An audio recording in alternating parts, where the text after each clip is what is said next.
evening. I call to order a regular meeting of the Public Board of Education. Please stand for the Pledge of Allegiance.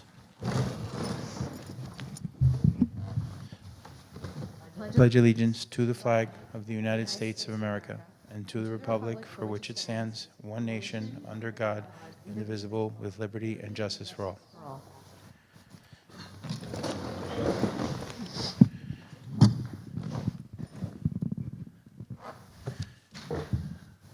Welcome to a meeting of the Board of Education of the Borough of Watchung. Please be advised that this and all meetings of the board are open to public and media, consistent with the Open Public 31 laws of 1975, and that advance notice required therein has been provided. This is a regular meeting of the Board of Education of the Borough of Watchung at which formal action may be taken. This meeting is being live streamed on the district website, where a recording of the meeting also will be posted. The public will have an opportunity to be heard as shown on the agenda at points in the meeting, provided the public to address the board recording or photographing other than private use requires the consent of parents and guardians whose children may be included in the image. Have a roll call, please, Miss. Yes. Mrs. Agliaro. Here. Mrs. Amadeo. Here. Mr. Frage. Here. Mrs. Harvey. Here. Mr. Ingracia. Here. Mrs. Jewett. Here. Mr. Gonzalez. Here. Mrs. Santos and Dr. Vinces Kua are absent. Okay, before we go into presentations, we have a long agenda today, so we're going to be doing things a little different tonight. We'll be going through our presentations, committee reports, board liaisons, and community engagement, and then we will be going into executive session. So first, if I can ask for a referendum update, Mr. O'Brien.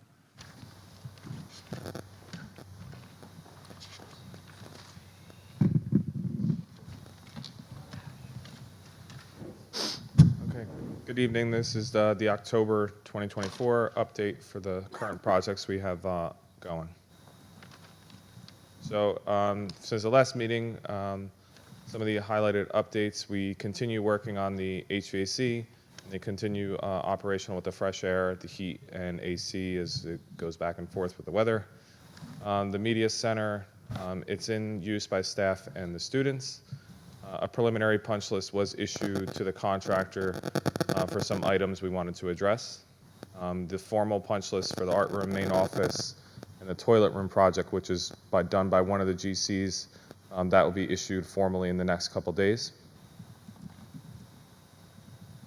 The HVAC project, all work, just want to highlight that we will continue in the classrooms only on second shift or the weekends.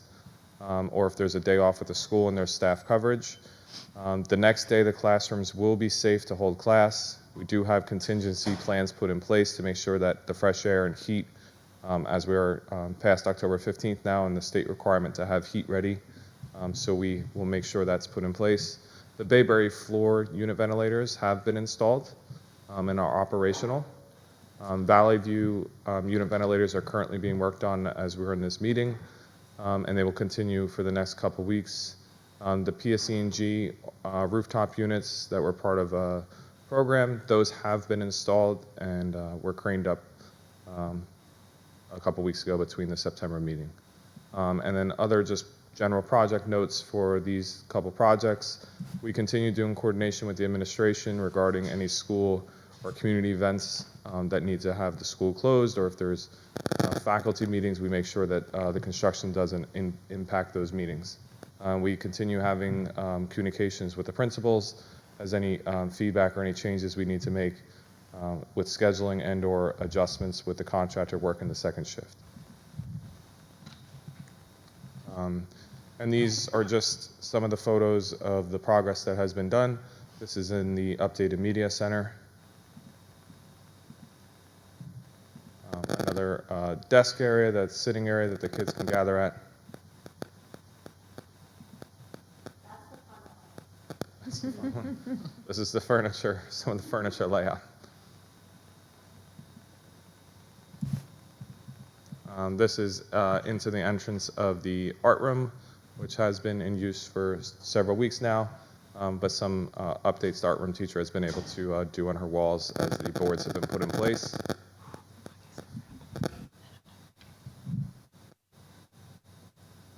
And continued layout for the art room. These are the PSC&G units in the crane process. This is just some progress photos in the previous presentations. I didn't really present any of the roof work. These are the exhaust fans that were done throughout the schools.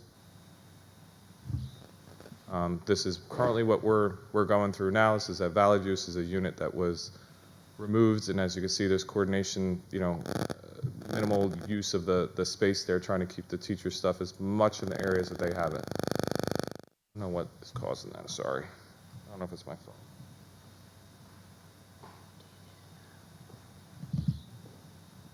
And again, this is just another classroom, just trying to keep the carpets and everything that are in those spaces not to be damaged, and less cleanup and interruption the next morning. And these are just the photos, just giving an update. Again, a lot of the work done that night now isn't really exciting for photos, but it is really important with the new HVAC, so the quality and everything is being worked on. And just before any questions that the board has for Connor, I know I say it every month, I am going to reiterate it again. Ricky and his team are amazing, amazing.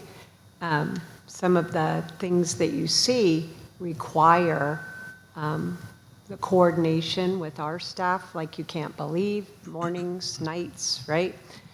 Even tonight, we have crews working in this building. I'm sure you saw that tonight. Even the coordination with that, bringing custodians over for Bayberry, covering, just don't want it to go unknown how much effort is really put into it from our own staff also to make this happen. Correct. Our on-site project manager and Ricky are in constant communication. Even when Ricky might not be here, he's still reachable. And when Mike, our on-site PM, is not here until the second shift, he's still communication with Ricky during the morning. With Dr. Glazer, they're all constantly communicating to make sure any adjustments need to be made for the next night are done, because it's not always as easy or the same as the night before. So it's constant coordination, especially with the heat requirement now. Okay, so our Valley View kids will be nice and warm. They'll be okay. Heat's good. All the heat's good, and the outside weather's been pretty warm lately too. So, It's going to happen. It's gonna but yes, it's getting colder, and we're making sure that the Ricky very quickly has access to the system. So it's new controls that are getting put in, and they work on it that same night to make sure by the next morning Ricky can actually see the unit on his BMS system. So, Phyllis, the state law is that we have the access by the 15th, and we do. All of our systems are working. So when I'm saying that they're here tonight, they take out a system, they do the wiring, like Connor said, they do their part, that part, right? And then by the morning, it's online so that you can control that thermostat. And on the occasion, we had an occasion at Bayberry, as you know, 2 weeks ago, then they have the backup plan, right? So that we are fully operational, we are not impacted. Any other questions? Your question? Well, I'd just like to thank you for all your efforts, Connor, and continuing to get us closer to completion of these projects. I've been following with the Operations Committee's minutes and the folder for the committee attachments, and I see that we have something in the works for a change order log that will be able to track the change orders to date. I haven't seen any material, but do we have a overall accounting for the project list that was proposed for the referendum? How much is left to be done? What the funds are that's left for that remaining work? In the jobs that are going on, it is a common practice to keep the change order logs. Contractors will submit them whether valid or not, and we track all of it, review it for the accuracy, make sure we have the backup. In a job like this, where it's very important to keep the timing moving, we make sure it keeps moving while we go through that review process, and I communicate with Karen Bishop to make sure that she's aware of the cost. And then those other projects that we still have coming up, those have been, tracked and where we're going to be at with those. And we're in a spot where we have allowances that we don't anticipate for the current projects to go over. So that would be helpful for those upcoming projects. Okay, thanks. I just made note of the change order log because I did see that was in the minutes, and we have the publicly available financial reports for the Capital Projects Fund 30 that I can see a remaining balance for that capital funds account, but it would be helpful just to see some type of spreadsheet or something that all the board could just look to see where we're at and what remains, how much funding we have left for some of the upcoming work that hasn't been bid out yet. I can speak to the administration and coordinate that if that's something that is recommended to share with everybody. Thank you. Although I would say, just for Anthony's comfort level, we are on track. The original project budget to have the money for the remaining projects is intact, hasn't been invaded. Correct, yep, and that was done, confirmed prior to these projects being even awarded. And with these projects that we currently have, there's allowances that were accounted for that we're not going to encroach on exceeding those allowances. So that, again, will then put us in a better spot for the upcoming projects as we go and design them and go out to bid. Obviously, we got to see what the bids come back in with, but I'm comfortable as I stand here for those projects that's still yet to come. Thank you.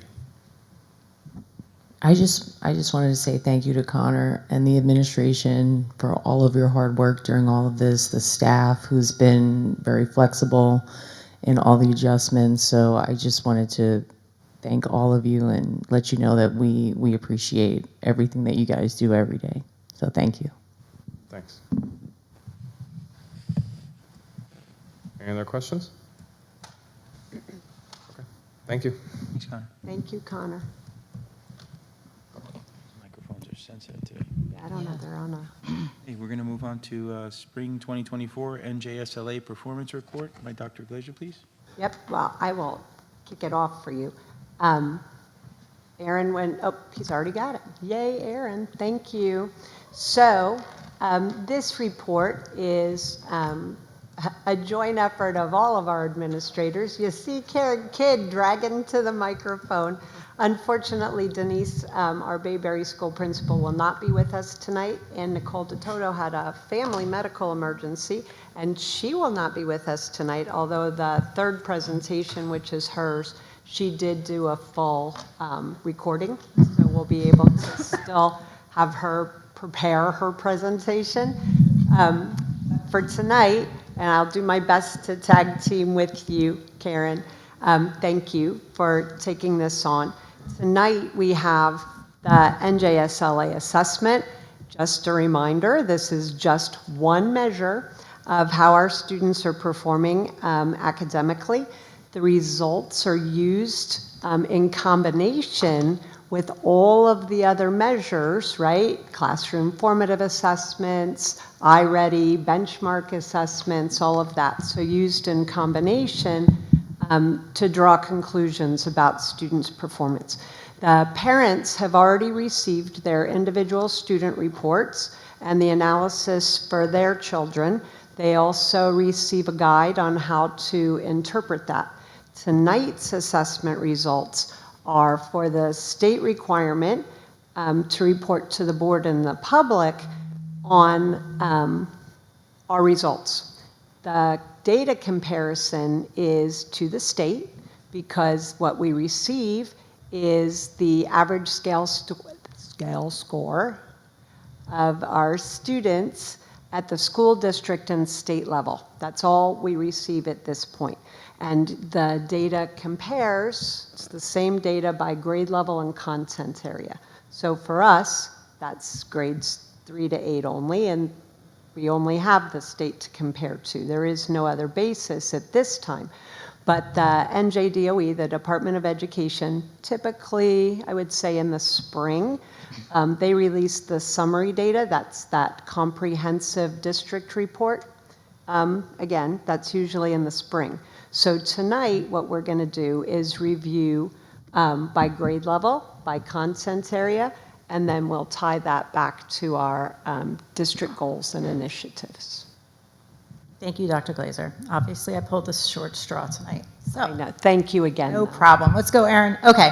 So I just want to explain a little bit of a refresher. We have 2 different scales that we're looking at. It's a 1 through 5 scale when we're looking at language, arts, and math, and it's a 1 through 4 scale when we're looking at science. So first we'll start by looking at how our district compares to the state. Levels 1 and 2 are in the pink, and 1 is did not yet meet expectations. Level 2 is partially met expectations. So those are our students that are struggling to meet the state expectations. Level 3 is yellow. Those are our kids that are approaching expectations. Maybe they just need a little bit of push. Maybe they were having a bad day. Maybe there was a question worded wrong, but those are those kids that are right on the borderline. Level 4 and level 5 are in green. Those are our kids that are meeting or exceeding expectations. So those are level 4 and 5. So I just wanted to explain those colors to you and why they're grouped the way they are. So here you can see how the district does compared to the state. We didn't have to compare schools because we only have 1 elementary and 1 middle school. So these are our ELA results. Erin, next slide. And these are our math results. I'll give you a second to look at them. Again, the district comes first and then the state. Algebra 1 and geometry. We do have a couple kids here and there taking some of the high school level courses. So this is how we did. As you could see, we kind of knocked it out of the park compared to the state. Erin?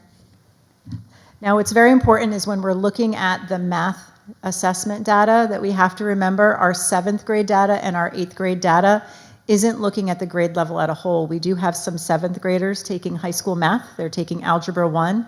And because they're taking Algebra 1, they're taking the Algebra 1 assessment. They're not taking the 7th grade math assessment. And in grade 8, we have students that are taking Algebra 1 and we have some students that are taking geometry, 2 different high school courses. And they're taking those assessments. They're not taking the 8th grade assessment.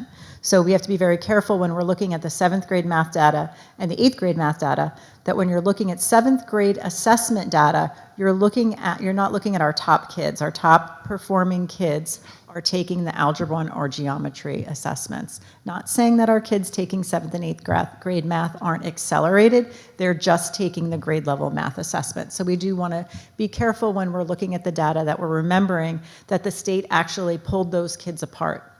In English language arts, all of those kids are together taking the same assessment by grade level. Okay. The next slide is looking at our science data, and this is the district versus the state.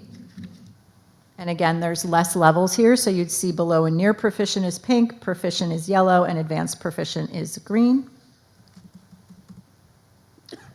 And now this is the year-to-year comparison. So this is looking at the data in a different way. What we did there is we looked at the only thing, like Dr. Glazer mentioned, the only other data besides our district data we have to compare our student performance to is the state at this point.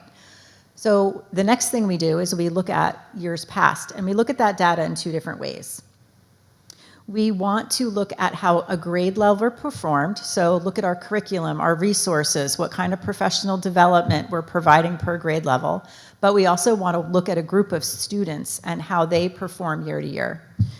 For example, if we look at my 5th graders in the spring, so in 23, they were grade 4. If you all look at the second group, it says grade 4, year of 23. We had 73% of our students perform at levels 4 and 5. And then we look at the spring of 24 when they're in grade 5, that jumped 10% for 83% of our students performing at levels 4 and 5. So that's an example of how to track a group of students. If we want to compare the data at grade 5 from the spring of 23 to the spring of 24, we can see when we're looking at the curriculum, we're looking at our resources, they went from 69% to 83%. So it's a different group of students, but it's the same grade level. So there's two different ways to look at the data. The only thing that I want to caution everyone about when you're looking at this data is that not only are you not looking at the same students every year, but the test itself changes from year to year. For example, in 5th grade math, from last year to the year before, the number of multiple choice questions was reduced from 66 to 52. But the number of open-ended questions stayed the same. So the value of the most difficult part of the test for all students is the open-ended, and that was weighted much more than in the past 2 years. So the assessment itself, while we're looking at different standards and skills because they've been updated, we're also looking at a different assessment. And by the time the children finish the multiple choice and get to the open-ended, they're usually tired, they're usually frustrated. This is a time where they give up or they rush through. So we have to be very, very careful that when we're using this data and comparing it year to year or students to students, that we're remembering that the test is not stagnant. It's not the same tool that's being used every year. That's why it's only one of multiple measures. Okay, so these are our ELA results from year to year. Erin, these are the 5th grade math results. Some things to think about when we're looking at ELA and math is also the programming. The standards have been updated in ELA and math. The science of reading for the younger students is really going to change what their classroom instruction and resources look like. Our resources have been outdated. Our Go Math program, which is used all the way up through grade 5, this is the last year of it, it's antiquated. So we've been looking to really boost that, and we've started that process this summer. There's little or no professional development for the younger grades because it was difficult to get funding for the workshops and also substitutes.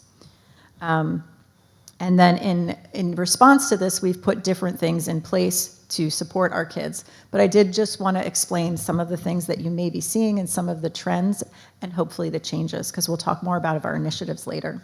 But this is some of the math results. Science. Here's our science comparison. We did have, I don't know if you remember last year's results, we did have a huge jump in 8th grade science last year. Like, it was off the charts how well our kids did. We did a big change to our curriculum and resources 2 years before that, and we really got to see the benefits of that. So that trend is continuing. Reminder, the 5th grade math science assessment is all of elementary school tested in 5th grade. So it's a lot of content for them. And then in 8th grade, it's 6th through 8th grade. So it's very important to remember they only get this test in 5th and 8th grade, and it's testing a lot of science concepts. And it's a difficult test. That's a lot to remember. Next one, Erin. We also have other assessments that we report on that we give our students. We have the Access for Multilingual Learners. It measures their English language proficiency in 4 areas. I think you've all heard Ms. Detoda talk about it before. Reading, writing, listening, and speaking are the 4 areas. It's a 6-point proficiency levels to be considered from English as a second language learner. You need to get a 4.5 on the scale. And given our small size in this district, you'll notice that there are going to be data points that it just says that we don't have, you need at least 10 kids. We don't have at least 10 kids in that category to show you the information on how they did. The access test is one of those. And this is just what the scale looks like.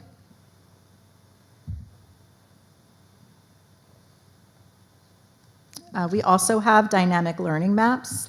Just before dynamic learning maps, I do want to comment that we have a parent meeting specifically for our multi-language learners. The parents also get results. So when you look at the proficiency level, the last slide, and where students are growing, right, where they come in, developing, expanding, that informs our program of instruction based on where the students are. I didn't want to skip that. No. Yeah, so parents get all of these results. They get them individually for their child, and they always get some type of interpretation guide, because we know that Teacher speak isn't everybody's language. We use lots of acronyms, right, Dory? DLM, Dynamic Learning Maps.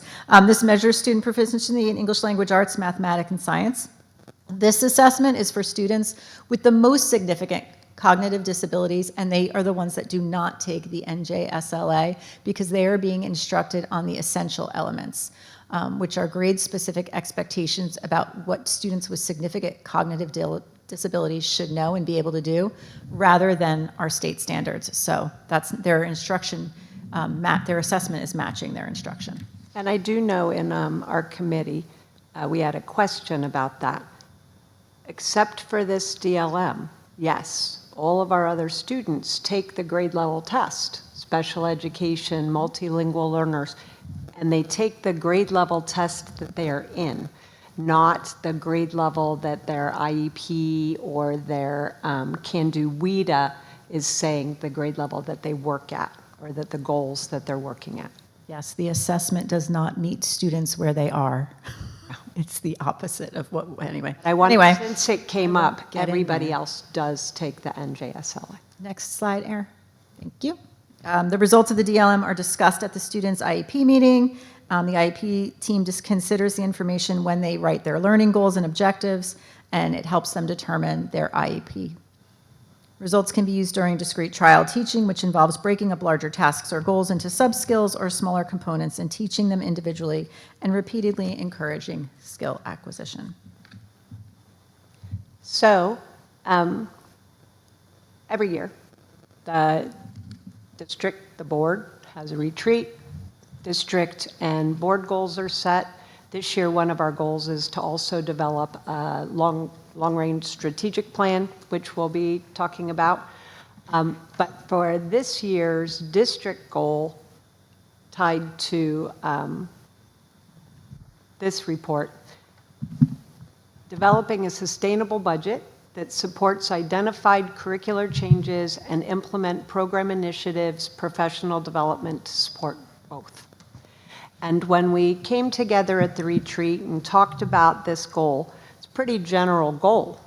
And the reason is that we needed to be able to implement last year's budget, which was the end of April, have the students take the tests a week or two later in May, start to get these results. And based on the last 2 years, I've only been here last year and this year, Karen and Denise, they're on 4 years. Nicole, a little bit more than that. Nicole's got a couple months on me. Okay, just a couple months. So all together, we sit down and we make a plan. You saw it reflected in the budget. You heard us talk about things to restore, things to maintain, things to add.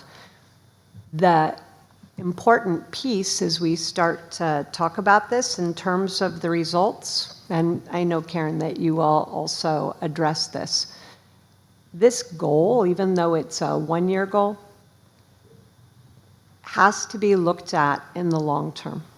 One of the things that you're going to see as we move through the next slides, lots of things have been proposed, lots of initiatives started that with change of leadership changed, budgetary requirements caused cuts or staffs to be moved, initiatives were put on hold, some initiatives not returned to.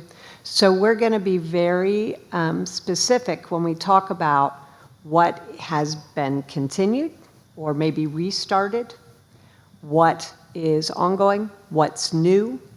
I think you'll be able to see that we are looking to make significant change. And as I've said the whole year I've been here, if we keep doing the same, right? If we don't do anything to impact the work we're doing, nothing will change.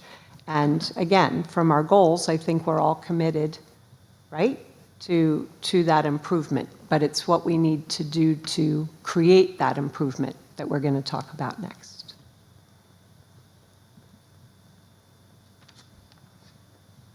Okay, so our academic initiatives fall into basically 5 categories. These are the same 5 categories we presented last year. We figured consistency was good.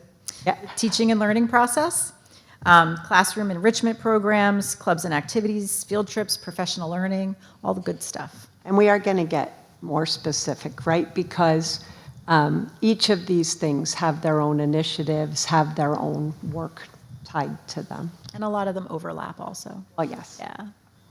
Erin, You're going to start with this one? go for it. You want to go first? I was going to say, well, I was going to go just speaking about some of the targeted things that started just over the summer, right? We started You're with, going to go to the news slide? no, just about what we're talking about, right?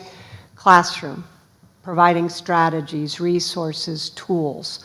That includes the kinds of things we would do around curriculum writing, reviewing new texts. Remember, the text isn't the curriculum. Looking at what we are offering currently, where we could expand, and we are definitely going to talk about that. Field trips that add enhancement, and of course, professional learning, which you hear us talk about an awful lot. So there you go.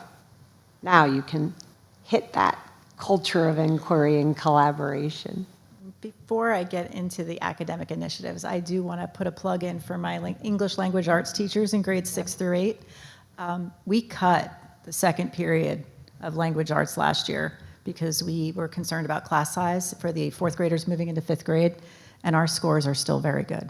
So Despite kudos- losing an entire period. Exactly. So kudos to them. They revamped their curriculum. They targeted the skills that they thought were most essential to the kids, gave them the practice.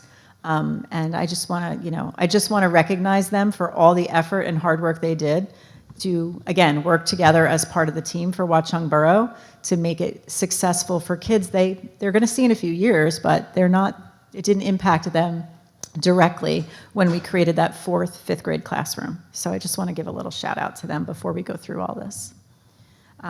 So for the academic initiatives that we are either continuing or new,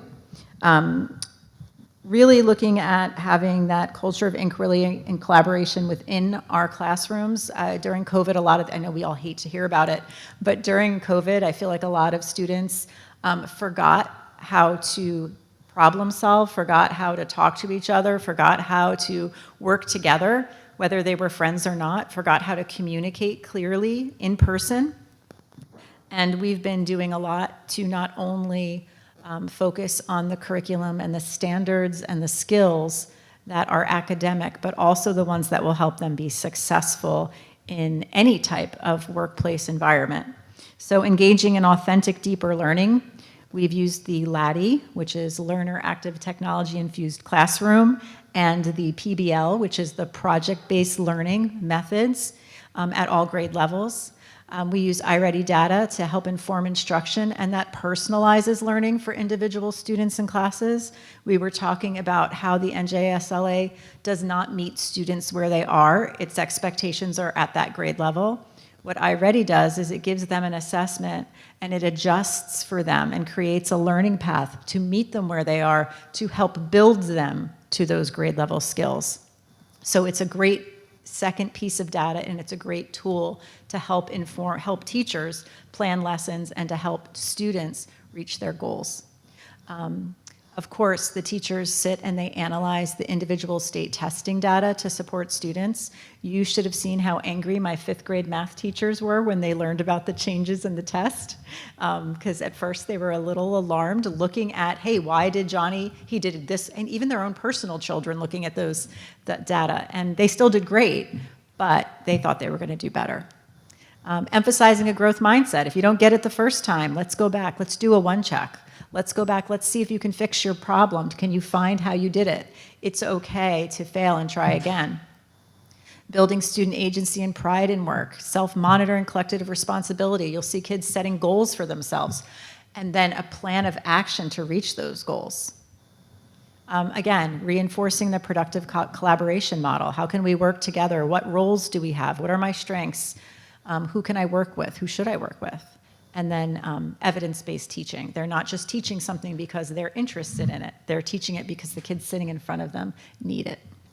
And I will just say, as part of even the referendum, right, as part of our projects, you can look at the art room. Connor showed you some of the pictures where there is that collaborative space. You can see the library space. It's broken up into zones that's flexible. The furniture is even flexible to allow for that problem-based learning, to allow for the collaborative work that's happening. So it's all happening in concert, and it's pretty exciting now that it's a reality. Right. And we also haven't forgot that child who just wants to work by themselves sometimes. So we made sure that we have spaces for that also. That was me sometimes. I just wanted to get away, couldn't concentrate. All right, so our enrichment programs, we do have the SOAR program at both schools and opportunities for them through the SOAR program, different trips and contests that they engage in, a lot of problem-based learning types of activities, coding and robotics opportunities, and STEAM in our lab, and then upstairs in our other STEAM, we have coding classes, we have robots for them to program. School-wide contests, even if you're not in SOAR and you're not in STEAM, you can participate in some of those opportunities, like the Spelling Bee, the District Science Fair, which we're excited to bring back this year, the STEAM Family Night, writing contests, and visiting authors at both schools, to just name a few. Each classroom offers a variety of extension and enrichment activities and resources for students, for those kids that maybe have a passion or an interest in something, or maybe they've already are comfortable and secure in a concept. How can we push that further? And we use pre-assessments, and that helps us differentiate the instruction and provide that just right challenge for all students. This, I always like to say that the end of the day is halftime. And we do offer many after-school clubs and activities for students at both schools. I will not read the list, but you can see we've got things that help you with financial literacy. We've got coding and robotics. We've got art. We've got math. We've got adventure club. We've got student council. We've got choir. We've got band. We've got all kinds of different things. And we, of course, have sports. And that's Valley View, but Bayberry also. This is Bayberry also. I was going to say, I know Karen is don't have a representing garden. both, Yeah. but there are opportunities at both schools. The Treps Marketplace that we hold every year. Oh, well, You know it. Now you know it because I said marketplace, right? Yeah, so Treps Marketplace is an entrepreneurial club where the kids come up with a concept and it's their own business, and they go through the whole business model, and then at the very end, whatever their product is, they actually have to go through the process of selling it. And we have a whole marketplace, and it's a great, it's funded by the youth services, so the Watchung Borough Youth Services every year. Then I'll hit professional learning quickly. Okay. So Oh, you're going to do this one with ID? you could do it. Do you want? Would you prefer to talk I about thought it? you were going to do the Bayberry one, the next one. I can do either one. I don't care. I'm excited. I have to say, if you aren't sure, I'm pretty excited for the professional learning, what we're doing to continue, what we're able to add. I think this is one of the best ways that we get to impact growth, not just for the students, of course, but with our staff, right? That job-embedded professional learning, that opportunity to deepen their content, that opportunity to build efficacy around their practice and learn to personalize instruction or differentiate instruction, that's going to have the impact, right, in the classroom for our staff, for our students. Got it. Okay, so I'm going to tell a little bit of story. This is my third district, and it's very different because we're teeny tiny. So we have to rely on our professional learning from outside sources a lot because we don't have a director of curriculum, we don't have content supervisors, we don't have coaches. So when we're really leaning on how do we improve practices and resources, we go outside of our buildings. So one of those resources that we're continuing to use is from IDE. So we have a consulting company that we've used on and off over the years. Way before me, they were being used. They took a little break. We brought them back, and we're keeping them because we're having a lot of success. Last year, they really helped us with looking at what project-based learning it is compared to problem-based learning, which is where the direction we want to go in. How are we infusing technology in? How are we infusing student choice and giving students more control over their own learning? This year, we're doing a lot of training specifically on different areas: executive functioning and student achievement, meeting the needs of diverse learners. The science of reading is a great focus that's happening with the elementary school. We're giving personalized coaching for those teachers, and we're also giving self-paced online learning experiences on choice, things that the teachers want to work on, or things that we as administrators identify for either the individual or the grade level. Some examples are using formative assessment to drive instruction, individualized learning, multilingual learners, leveraging AI in the classroom, working with gifted and talented, social emotional learning, and of course the problem-based learning experiences. And I know that 3rd and 4th grade starts their coaching on Monday at Bayberry. Yep, that's my note from Denise. There you go. IDE I got the coach is same starting note. this work. I got the same note. Yep. So basically, what's happening with ELA, as many of you know, is with language arts and math, the teachers, we had teachers volunteer to work on committees over the summer to start to analyze a crosswalk of the old standards and the new standards and look at our current resources and practices and begin that curriculum revision process. And the coaches helping oversee, expedite, and support the teachers in really looking at what the new standards or the change in standards, which is more relevant for our upper grades, is really asking of the students, what those tasks and those skills and that content is. So the other thing that is really exciting is the Conquer Math training. That was expanded to K through 8 for math, special education, and our ESL teachers. So in the past, it would be a teacher would choose maybe to go to one topic, or maybe we'd see, oh, maybe we need this type of refresher on this content in this skill in this grade, and we'll send one person, and then they come back and share it with their whole grade level. This year, what we're able to do is we were able to send teachers K through 8 for whole grade level learning workshops. So it's a series of workshops where they dive deep on the different concepts, skills, and standards that the state of New Jersey is requiring from the students, how to differentiate, how to teach the concepts in multiple different ways, what manipulatives they should use, how to look at a problem from 7 different ways, if necessary, to reach our children at all different levels, how to push them and enrich them when they get it, all of those things. So that's super exciting.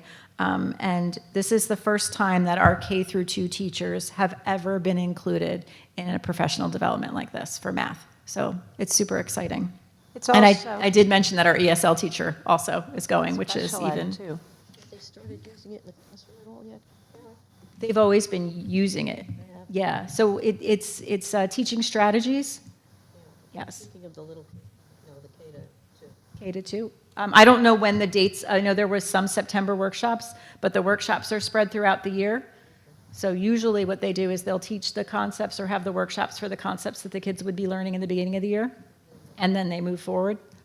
This is also not just the volunteer group making the crosswalk or the people going to the workshops, but you have now staff who are ready to start reviewing different texts, reviewing different resources, so that they'll be able to make a recommendation to us this year about direction. Because as Karen already said, Go Math is at the end of Well, math is gone. I was going to say it's Sorry. beyond the end of its life and outdated in Yes, our Anyways. version is, yes, our version. I shouldn't say the whole company, just our version. Yeah. Okay. Next, So, go for it. that's me. That's fine. So the first thing listed on here, this LiftEd EDU, it's a digital platform. It connects with our IEP online, our special education data collection to help staff, not just with the compliance and the IEPs, but it also really helps them make data-based decisions, helps be able to explain, the staff to be able to explain to parents and guardians what these goals are, educational goals, and then provides opportunities to help target the professional development, to provide, again, online coaching, to help the staff meet those individual needs. It is specific to our special ed program, and it is targeted to our autism program specifically. The master teacher, the paraeducator online training, we've had something similar, I understand, over the years. These are 100 different, probably even more, self-paced courses. We're using it with our paraprofessionals, general education, and special education. All of it is research-based, but for me, it's not just an online watch. The staff actually has to move their way through the program. There is a test, if you will, an assessment at the end of each course. And then there is the opportunity for us as observers to be able to go in and see that practical application of the work actually in the classroom and with students, which is pretty great, honestly. Marco Polo for Educators expanded this year. It is also an online component. It is for our pre-K program. Again, it's building resources, adding to the curriculum, providing an online platform, not just for the students, but for the families, parent resources, it's bilingual resources, a number of instructional videos. It's gotten good feedback from our early learner families. And then, of course, our new teacher training and support. This has required some reconfiguring. They, in this district, which is amazing, have always had multiple days of new teacher and mentor training for our new staff. This year, with our inability to be in the building, we were not able to do multiple days, so we had the one day. And the mentors received training on their own. We have, principal team has done a really nice job of making sure that the staff is supported, making sure that their mentors are supported. As administrators, we're coaching in. I know you voted the mentor plan in August, maybe September, I'm not sure when, our mentoring and professional development plan, and even that has been expanded to include opportunities beyond what were provided at the beginning of the year. And that continues. We do ongoing meetings after school, just with the new staff and their mentors to just check in, what's working, what's not, what do you need, because everybody's day gets pretty busy. Yeah, no, it's important, though. Yes. If you look, we've been very fortunate with our staff, but we do have, even if they're only new to us and not brand new teachers, learning a new culture, learning a new climate, learning different curriculum, using different resources takes some work, right? And again, we have our mentors, we're all coaching in. I think we will try and return to more summer work next year when we are able to be in the buildings, and yet still continue this enhanced, after school and ongoing. I was going to say, we have a lot of new professional learning. Why don't you, I was going to say, I can hit the ones that I'm a part of, or you can, I can hit the ones I'm a part of. Go ahead. So the one I'm a part of is the Lifeline Suicide Prevention. So that's for staff and student training. We've talked about it in the curriculum before. It's from Empower Somerset. They came out and they did a full staff training at Valley View and for our child study team and a few select Bayberry teachers to help train the staff on what to do if you see signs from a student that they are in danger, either of themselves or others, and how to support them, how to have those conversations, what the protocol is. There's also training for the kids. It's part of our health curriculum that we added in. And again, it's teaching them the conversation, teaching them how to get help, teaching them if their friends need help, who to reach out to. That's part of what we want them to do, is be there for each other, but also know they can't take care of those problems. They do need to go to an adult. And then also we have training for key staff that if, God forbid, there is any type of tragedy in the district, how do we come together as a crisis support team, and how do we support our students and our staff through that? So that's what the Lifeline Suicide Prevention training is from Empower Somerset. The other thing is we have the Crisis Prevention Institute training, which is nonviolent crisis intervention techniques. All of Bayberry went through that training on the PD day that we just had in October, and my staff will be going through that in the spring.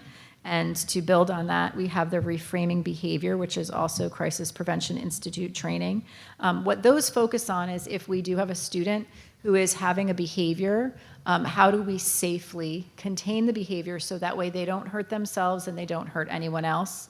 And then the reframing behavior is really looking at how do we catch those signs? How do we teach kids how to catch those signs? How do we catch those signs before it escalates? So that's in a nutshell the 3 programs I know a little bit about. And I'm just going to build on that reframing behavior, the CPI reframing behavior, because that is happening in both schools.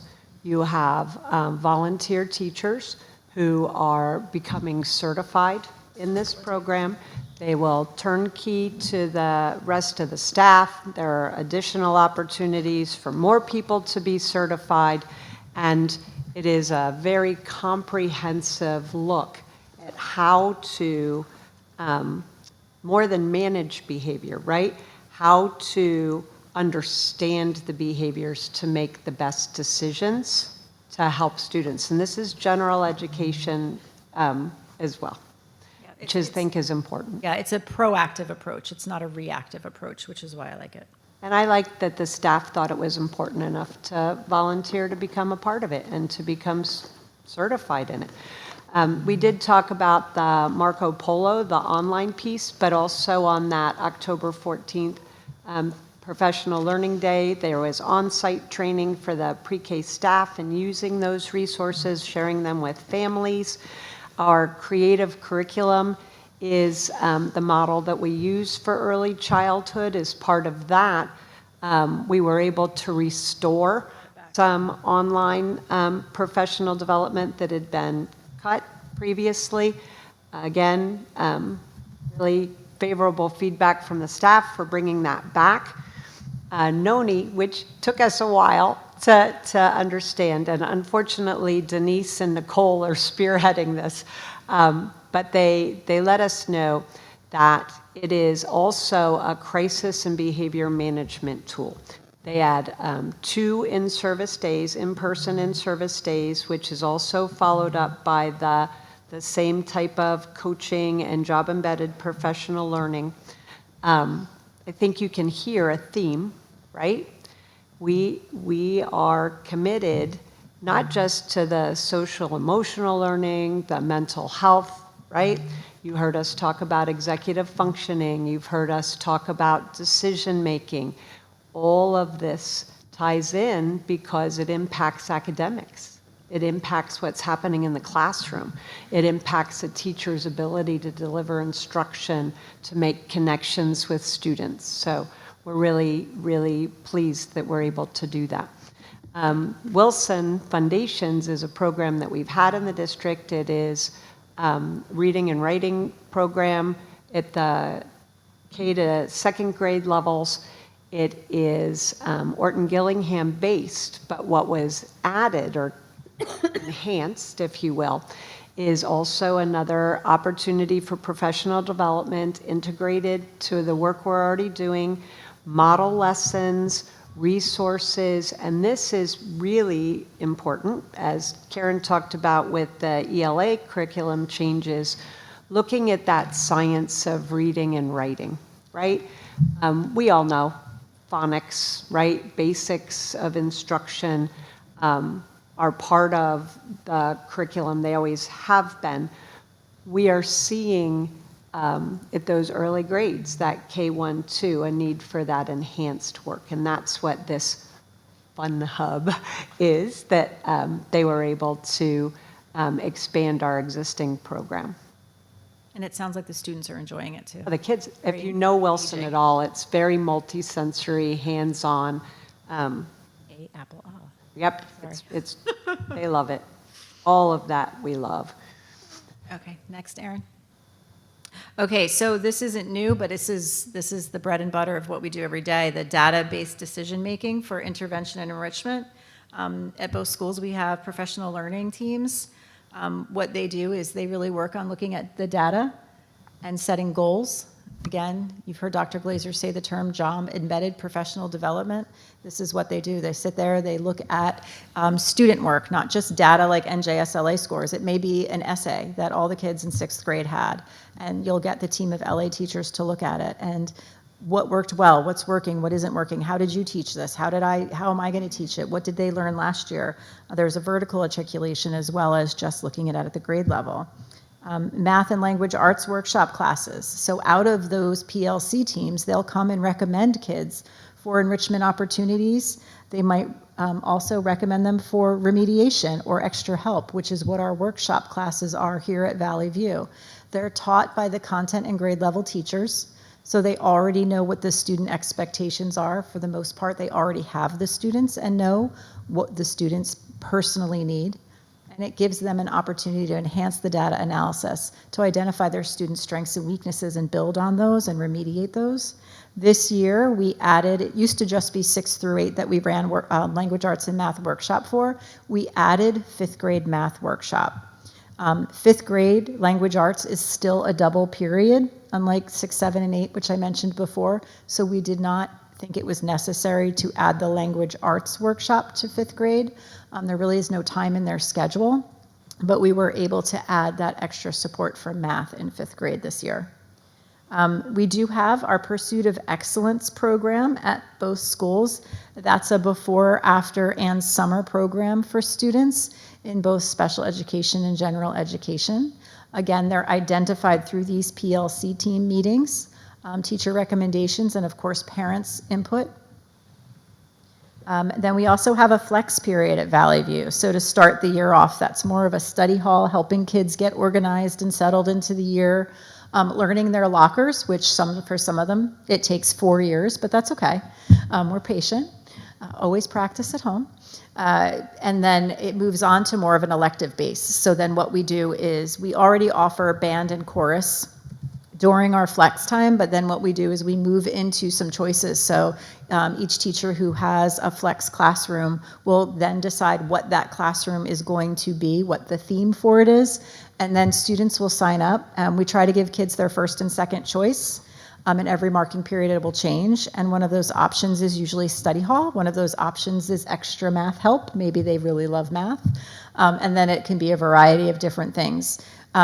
During these times, we also do make sure that if students do need to get extra work done or see a teacher or make up a test, that they could leave that themed classroom and go do that somewhere else, or they could go do that at the side of the classroom. So it's not eliminating a time to get things done or to make up work, but it is giving them a little bit of choice in their day and a little bit of enrichment.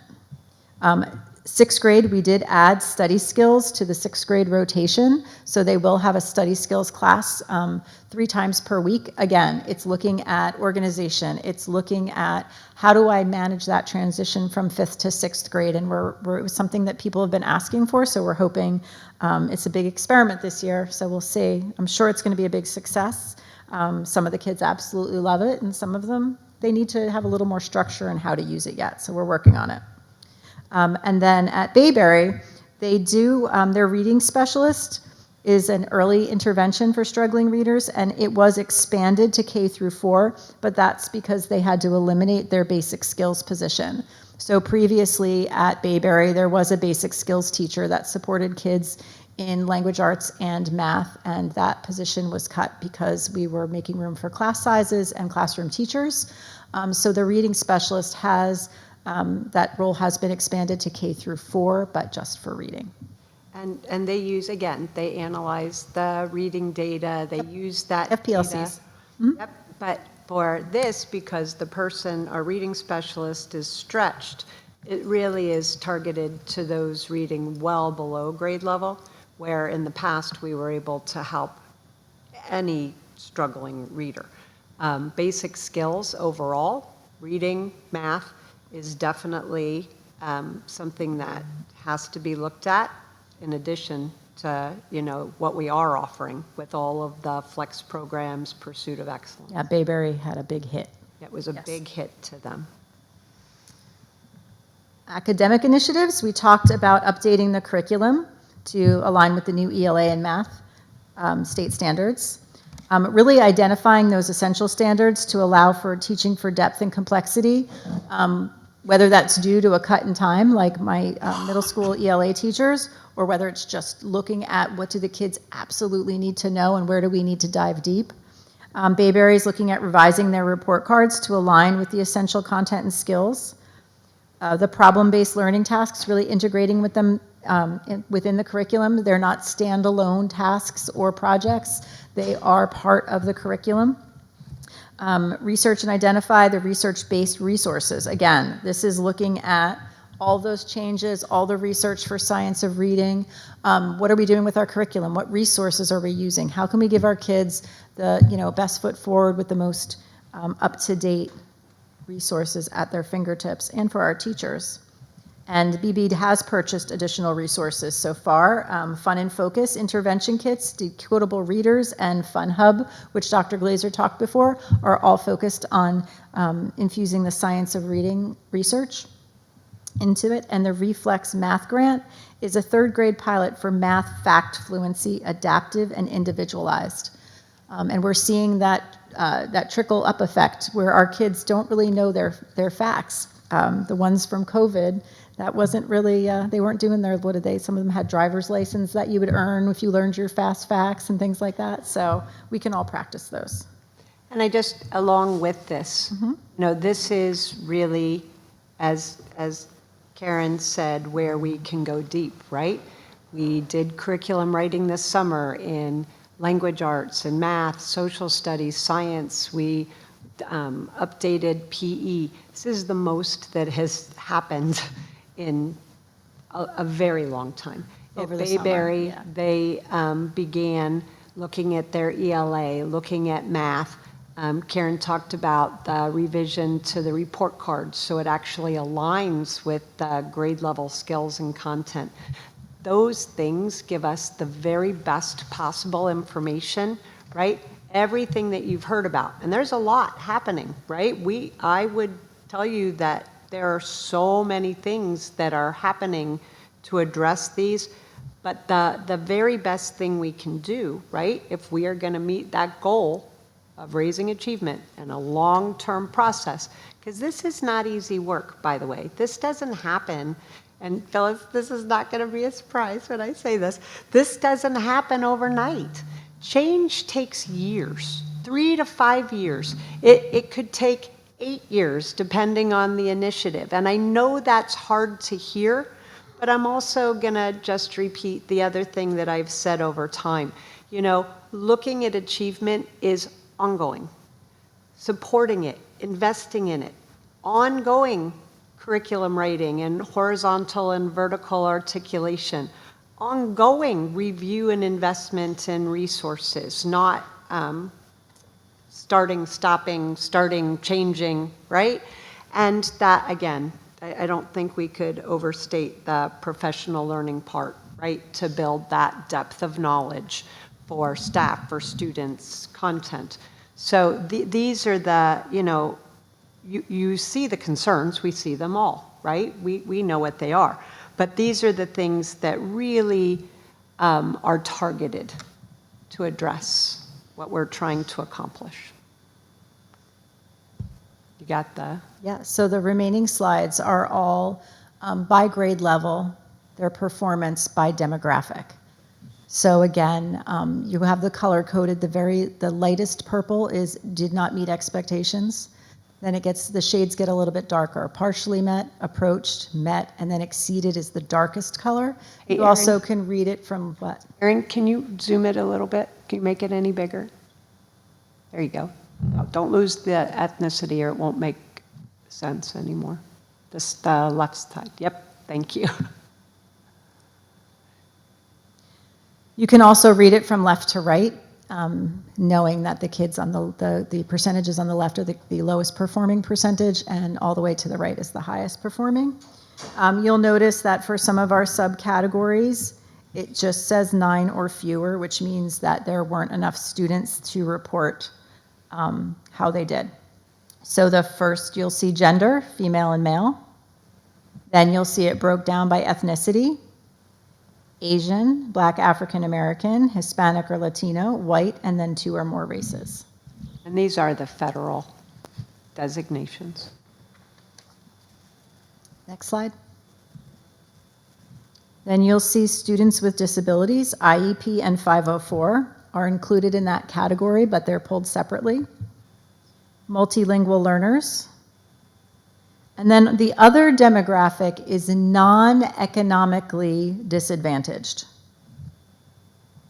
And that's a change. Yeah, I'm pretty sure they always called it, they went to economically way. disadvantaged, so they're phrasing it in the positive, non-economically disadvantaged. So that was grade 3. Grade 4, same categories. I'll give you a minute to look at them. We do gender and ethnicity on the first slide.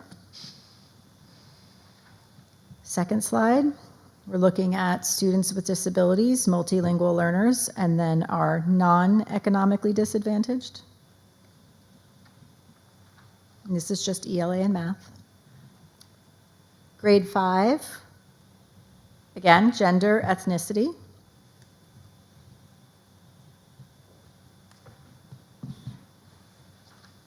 Students with disabilities, multilingual learners, and then our non-economically disadvantaged. Next. Grade 6, gender and ethnicity. Students with disabilities, multilingual learners. You're good taking pictures, but the presentation will get posted on the website. So you save yourself some energy. I'm watching you try and get these tiny things. It'll come up on the website later. Yeah. And then grade 7, you've got them. Go, Erin, you're going faster than I am. Good. Grade 8. Remember, grade 7 and 8, the math data is split into those 3 different, or 2 or 3 different math assessments, so that will skew our demographics also. There's Algebra 1.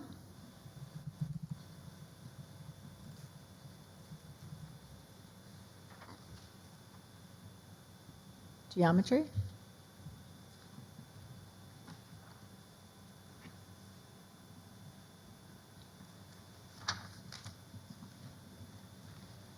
Okay, then we go on to science.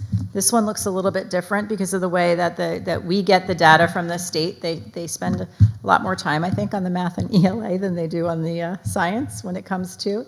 But here you'll see a chart that basically shows, I can't even read it with my glasses, it's so small, but it breaks it down again by those same categories: gender, ethnicity, race, students with disabilities, multilingual learners. So you have it all on one page for grade 5 and one page for grade 8. The categories that are blocked out are because when they gave me the data, when they made us be able to see the data, we could see the true percentages. But if it was under 10 students, I can't show them publicly, so that's why they're blacked out. So did you do 5 and 8?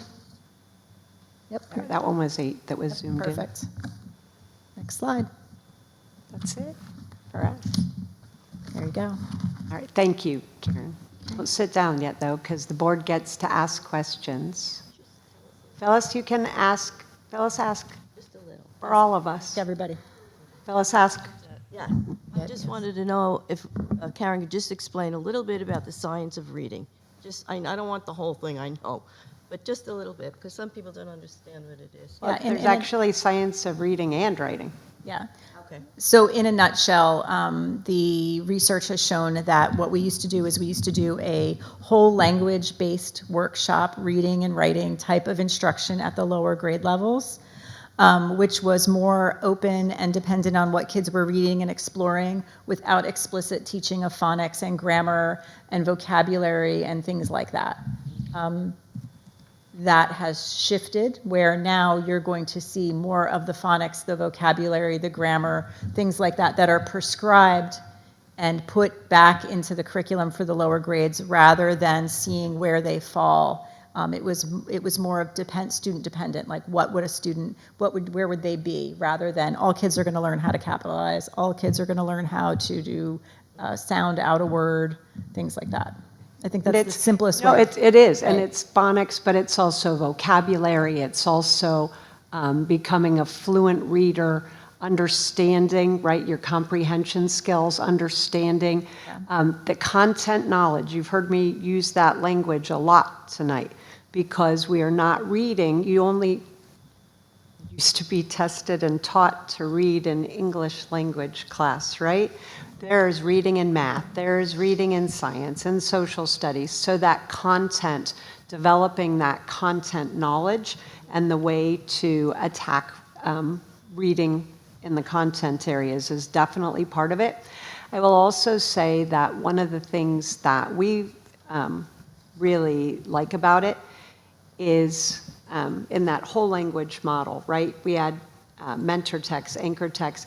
That still exists, but it's very much broadened, Yeah. right, topic-wise. It's a balanced approach now. Added more skills to it. Yes, it's, you know. So the interesting thing is for the older grades, that really doesn't change what they do. These are the things they've been doing anyway in the middle school. So it's really just kind of looking at if things are still aligned to the right grade levels or not. But the elementary school, it's a big change. Yeah. Any questions about anything, the presentation, Or overall. overall, initiatives, professional development? Danielle's moving her microphone. Yeah, I mean, there's clearly a lot of work to do, and I know that this test was taken last year before a lot of these new initiatives began in the summer. And it's clear that we're doing better in some areas than others. I wanted to ask a couple questions. The first is just with regard to the equity data, because there was so much of it. Are there any sort of bullet points or important notes that you would pull from that, either of you, that might change some of those initiatives now that we have that information or not? So the deeper dive that the teachers and I are able to do is we can see what areas specifically on each test the kids did or didn't do well on. And especially with math and they're going to these Conquer Math workshops, they actually analyze the test questions. So they get to see which test questions match which concepts and standards. So what wording is being used on the test? So that way, is it a vocabulary issue? Do they not know the testing vocabulary, but they understood the math concept?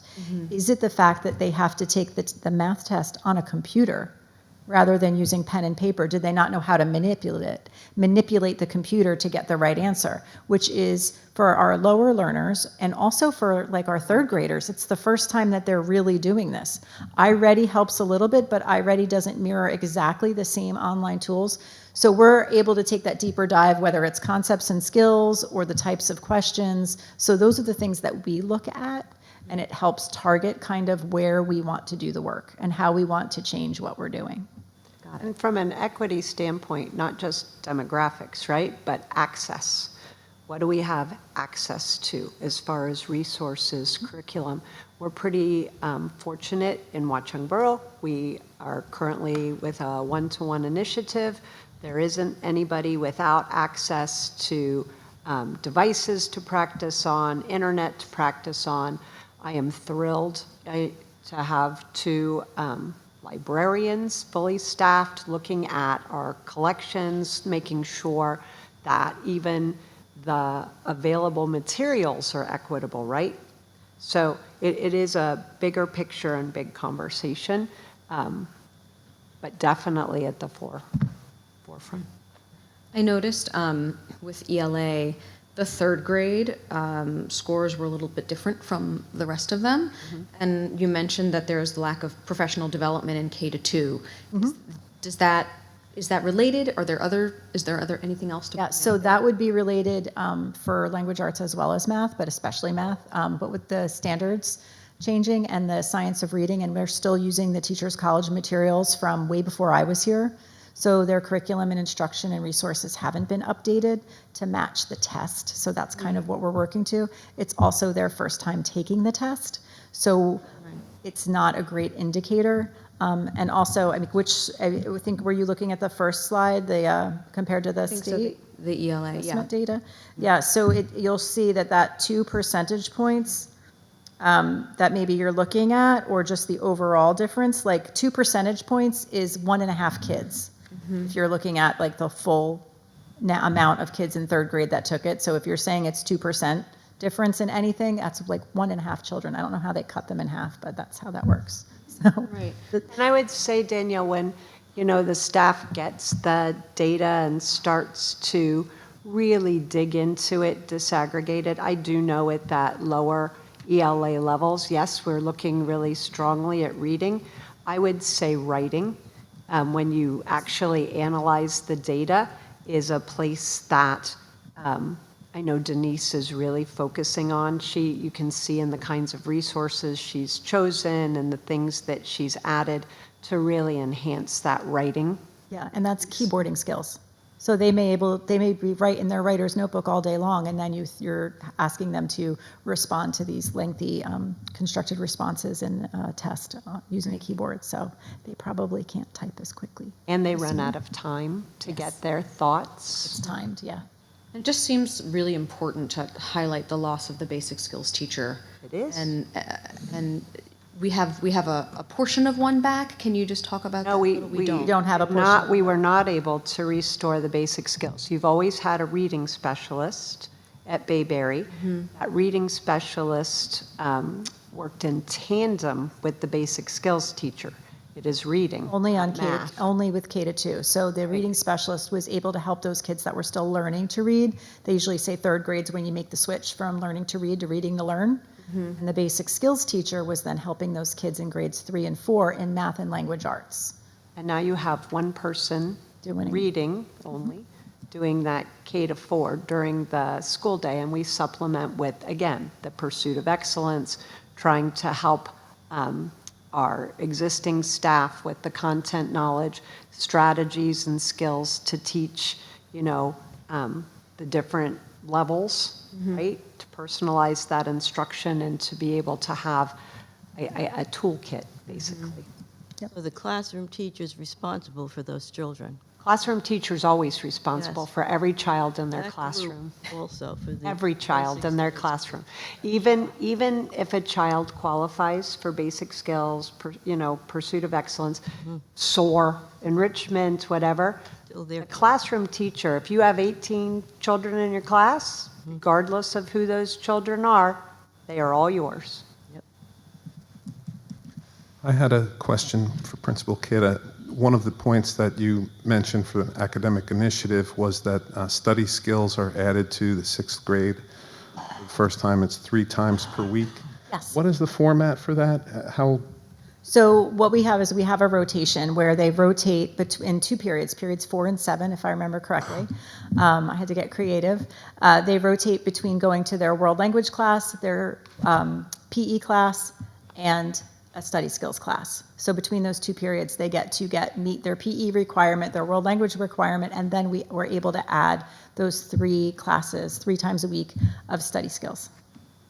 Thank you. You're welcome. Anyone else? I just wanted to say, I said this to you in the meeting, but my husband and I were very pleased with our children's iReady results and our NJSLA results. So I just wanted to thank the administration and the teachers for all their hard work. And I'm sure I'm not the only parent. I've spoken to many others who are very pleased with the scores that their children received this year. I know the kids are working really hard with the teachers. So thank you all for all your dedication and hard work. Thank you. Thank you, Mrs. Harvey. Second that. Thank you. Anyone else? No? All right. I'll be back for the principal's I was report. going to say, we also still have Nicole's, and there might be questions with HIB. It's a short one. You don't have to stand up there. I think she recorded it.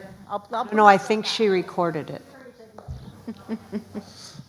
So as I said, Nicole, Ms. DeToto, our Director of Special Services, did have a family emergency, but she took the time to record this because, again, this is another state-required public report. This is our self-assessment for the grades under the Anti-Bullying Bill of Rights Act. So twice a year, you get reports on the HIBs, right? The self-assessment actually comes from each school, and you'll see this, and this is perception from the staff. And what is good about this, and Nicole, I'm sure will say this, I haven't heard her recording, it also helps us target, right, programs, target professional development, target our practices. So, Erin, I think we're ready whenever. New Jersey Department of Education School Self-Assessment for Determining Grades under the Anti-Bullying Bill of Rights Act. July 1st, 2023 through June 30th, 2024. What is the self-assessment? Each school is required to evaluate its implementation of the Anti-Bullying Bill of Rights from July 1st, 2023 through June 30th, 2024 by using the self-assessment tool. This tool includes 8 core elements that address all of the Anti-Bullying Bill of Rights requirements for schools. Each school will then assign a rating for each indicator based on the criteria that are set. Ratings must align with any other data collected, such as the data submitted through the Student Safety Data System, findings from monitoring under the New Jersey Quality Single Accountability Continuum, or QSAC, findings from investigations of complaints conducted by the New Jersey Department of Education County Office or the Office of Fiscal Accountability and Compliance, or any other sources of information. Core element number 1. Harassment, intimidation, and bullying programs, approaches, or other initiatives. The school annually established HIB programs, approaches, or other initiatives. The school annually implemented and documented HIB programs, approaches, or initiatives. The school annually assessed HIB programs, approaches, or initiatives. The school's HIB programs, approaches, or initiatives were designed to create school-wide conditions to prevent and address HIB. The school safety, school climate team identified patterns of HIB and reviewed school climate and school policies for the prevention of HIB. Core element number 2, training on the Board of Education approved HIB policy and procedures. School employees, contracted service providers, and volunteers were provided training on the HIB policy. The HIB policy training included instruction on preventing HIB on the basis of protected categories enumerated in the Anti-Bullying Bill of Rights and other distinguishing characteristics that may incite incidents of discrimination or HIB.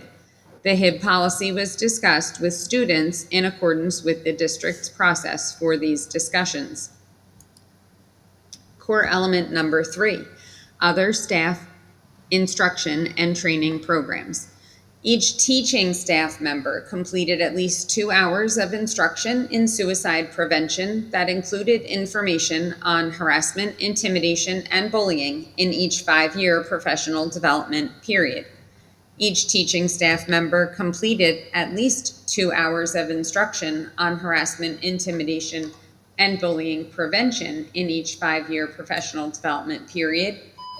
The school anti-bullying specialist was given time during the usual school schedule to participate in in-service training in preparation to act as the anti-bullying specialist. The members of the school safety, school climate team were provided with professional development in effective practices of successful school climate programs or approaches. School building leaders have received information on the prevention of harassment, intimidation, and bullying as part of their training on issues of school ethics, school law, and school governance. Core element number 4, curriculum and instruction on HIB and related information and skills. The school provided ongoing age-appropriate instruction on preventing HIB in accordance with the New Jersey Student Learning Standards. The school observed the Week of Respect during the week beginning with the first Monday in October of each year, recognizing the importance of character education by providing age-appropriate instruction focusing on harassment, intimidation, and bullying prevention. Core element number 5, HIB personnel. The principal appointed a school anti-bullying specialist. The anti-bullying specialist met at least 2 times per school year with the district anti-bullying coordinator. The school safety, school climate team met at least 2 times per school year to develop, foster, and maintain a positive school climate by focusing on the ongoing systemic process and practices in the school and to address school climate issues, including harassment, intimidation, and bullying. Core element number 6, school level HIB incident reporting procedures. The school implemented the district's procedure for reporting HIB that includes all required elements. The school implemented the district's procedure for reporting new information on a prior HIB report. Core element number 7, HIB investigation procedure.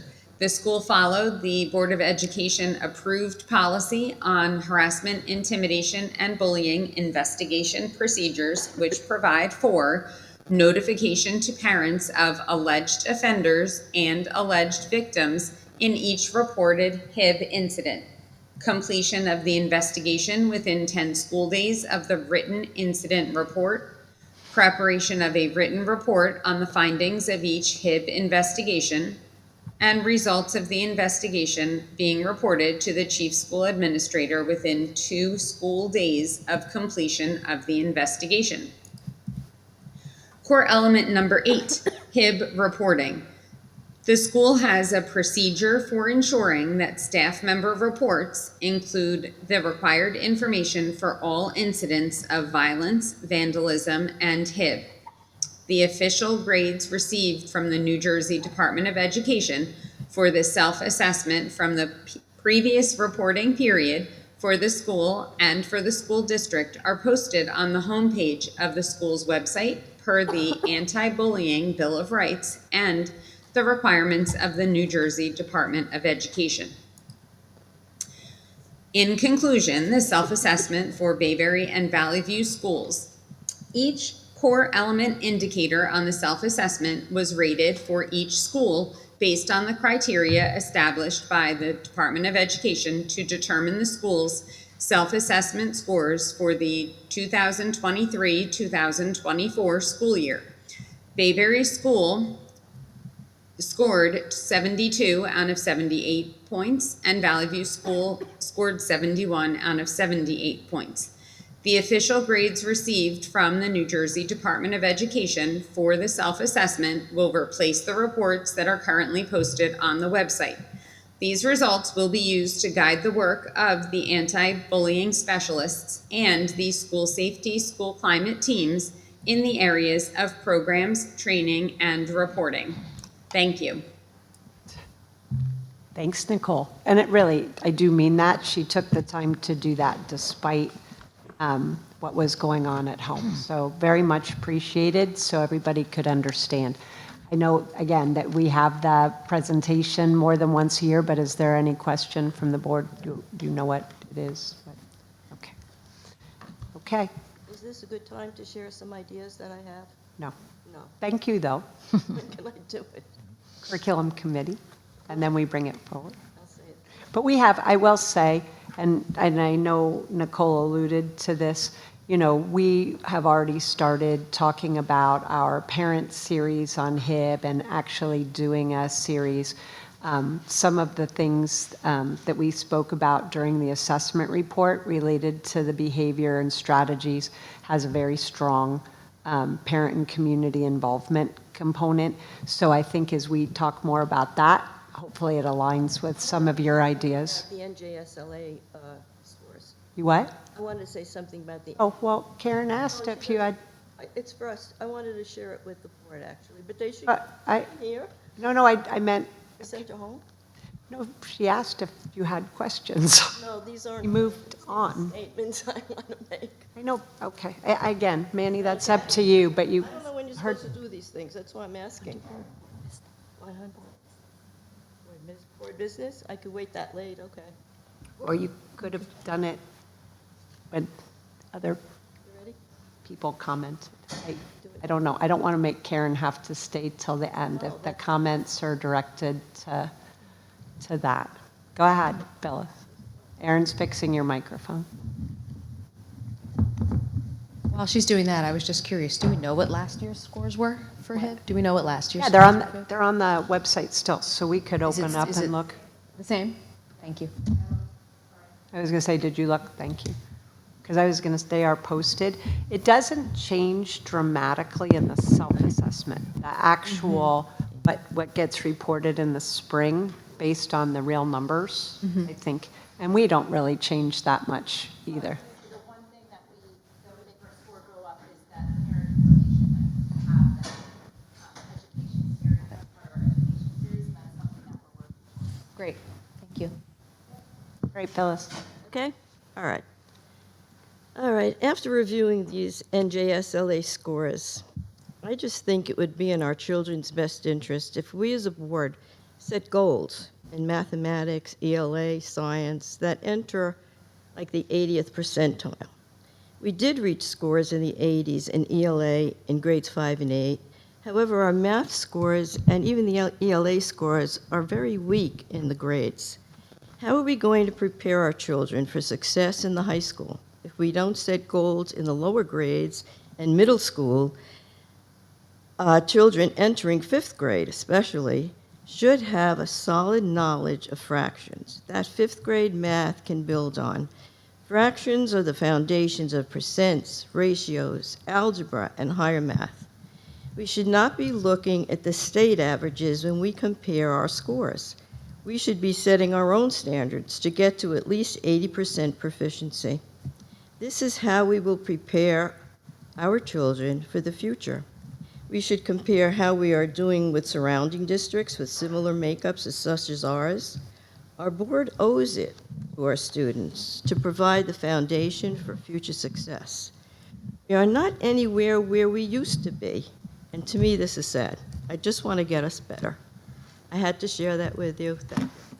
No, thank you. And, you know, for everybody, just the proficiencies aren't based on that percentage, right? They're not based any longer. They're tests, when you asked me about the tests from 10 years ago, we're 3 tests away. And each content area has its own scale score. And I know, again, we've talked about this. We all agree, and we all do set goals. Both principals, every grade level team, we are not without goals or purpose or direction. We all have that same shared collective vision, right, to move forward.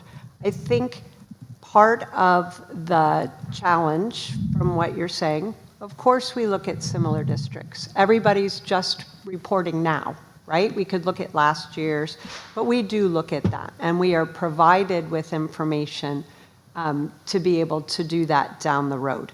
You know, beyond the goal setting, I have to say the skills, what Mrs. Kidd was talking about with curriculum writing, looking at making sure our curriculum is aligned with the skills that are being tested at the grade level and that our resources are aligned. And, you know, you called out fractions, but fractions start in kindergarten. They are the basis, right, of what we do moving up. We start algebra in kindergarten. They're the basis of what we do moving up.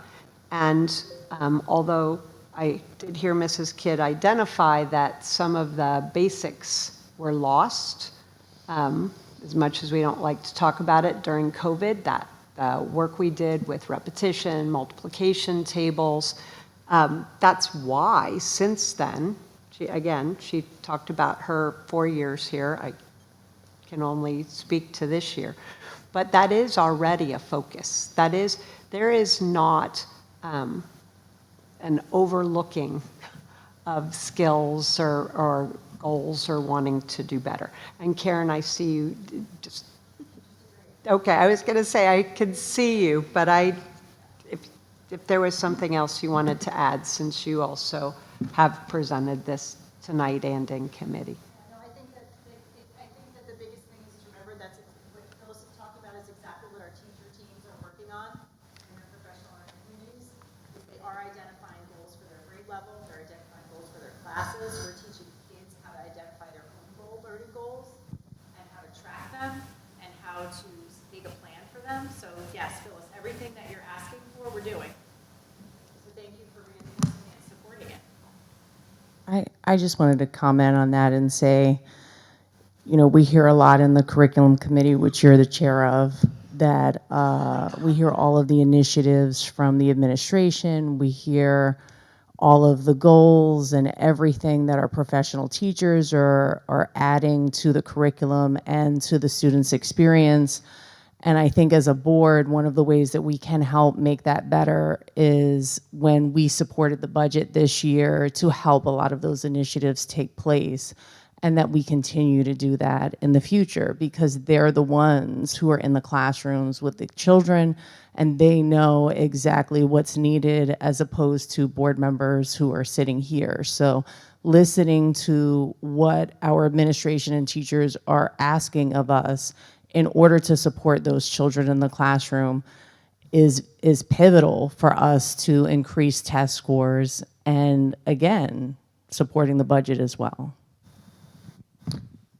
Well, I just would like to say I agree with Phyllis's comments here, that I appreciate her just putting out to the board for our discussion. You know, I think that board members or members of the community would feel more comfortable supporting higher budget increases if there was a goal in place that focused on academic achievement. I think that we have not seen a goal. I know that 6 years or more I've been following the board in Watchung more closely than just casual observation, and there have been board members requesting a goal of this kind that Phyllis mentioned for those 6 years, but it hasn't happened yet. And I think it's a good idea. I think that we, next opportunity, one of our functions as a board is to approve those goals, and that we should really request that one of them be what I had advocated for at the time of our last goal setting was a SMART goal, something that was specific, measurable, achievable, and so I think that, you know, relevant and time sensitive also. And you know, I don't think that all change has to take 3 to 5 years or 8 years. I recall early in those 6 years we had a change, and there was an interim superintendent that came in for a year, and we had some significant improvement in our test scores and things in that 1 year. And so I understand that some change does take many years, but I'm also optimistic that if we have a focus on the goals to improve these scores, that we can start seeing those improvements in a shorter time frame. And so I appreciate Phyllis's comments, and appreciate the opportunity to share my thoughts echoing those comments. Thank you. And we all appreciate it. I think that there is a recognition that not all change takes that length of time, but I also would make the acknowledgement, I don't know about the interim, I actually am not, maybe we could have that conversation offline, but I would be interested to know what was put in place prior. What were we building on? Because I will say, in the short time I'm here, but the time working with the leadership team that you have and the board that's been in place, including yourself and 2 other people that have since gone from the board, I think that there's been a tremendous focus on academic achievement. I think a SMART goal is critical and important. I think that it also has to be placed in a timely way. I'm not sure before we've implemented anything different, we can hope to impact. Now we have, right? Now we are starting to implement things. Now we're starting to be able to say, hey, how might this impact this, that, or the other thing? And again, I think that we continue to set those goals. Karen, did I see you again? Am I missing something?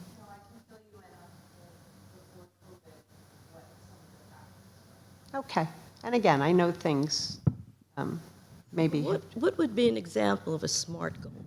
So a SMART goal is, as Anthony spelled out the acronym, SMART, S, right, is specific, M, measurable, A, attainable, R, realistic or relevant, one of the two, depending on what kind of goal you're trying to set, and T, timely, time-bound, has a timeline for accomplishment.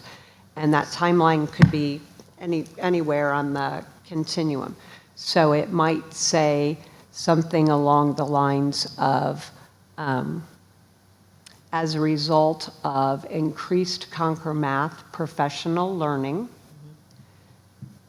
we expect to see an increase of use of targeted strategies for instructional practice, including the use of, and again, it would be grade level specific, so I'm just making it up, manipulatives or some other practice, right, that would impact that goal, that achievement in a timely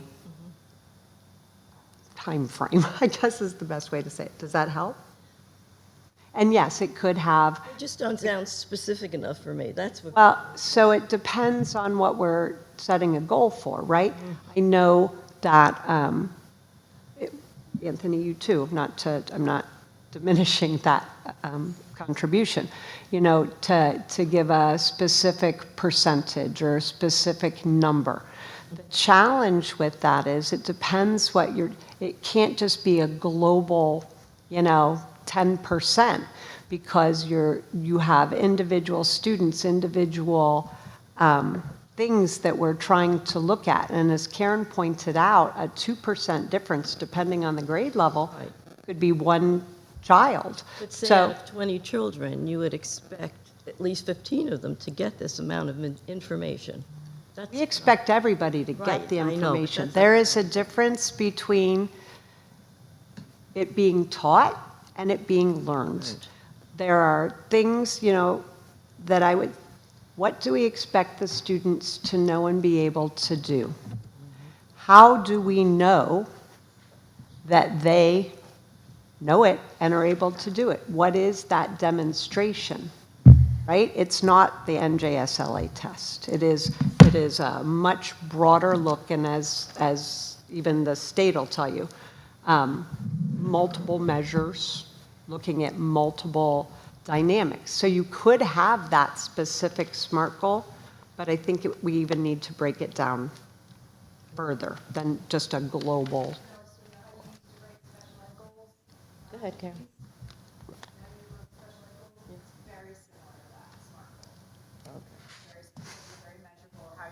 Yeah, I knew it. That's the acronym stood for, but I just wanted one of them. That's all. Okay. Thank you. Okay. Are we still going? I'm sorry, I'm off the agenda page. Hold on. At this time, we're going to move to section D, enrollment. Thank you. So we included enrollment again. I gave it in September because it was the beginning of the school year, and I give it again in October because in October we're required to report to the state our accurate numbers. The October 15th numbers that are reported are the basis of much of our state aid. Enrollment figures, we are currently 8 students fewer district-wide than we were on October 15th last year. So we're pretty stable, not a lot of change to that enrollment. Thank you. Okay, we're going to skip executive session for now. As we had mentioned in the beginning of this meeting, we're going to work through the sections, and we're going to get to comments from the public prior to our executive session. So now we're going to move on to superintendent's remarks. Actually, it's principal report. We'll let Mrs. Kidd go home. Oh, yeah. It's a long night. I bet. All right, good evening, everyone. I'm pleased to present the highlights from Bayberry and Valley View schools for the month of October. At Valley View, we continue with our Mountaineer Monday activities, which focused on building social awareness across the school. These activities were designed to help students develop empathy and foster a more inclusive school community. Small group discussions and the empathy game were key to helping students recognize and respect others' feelings, perspectives, and needs.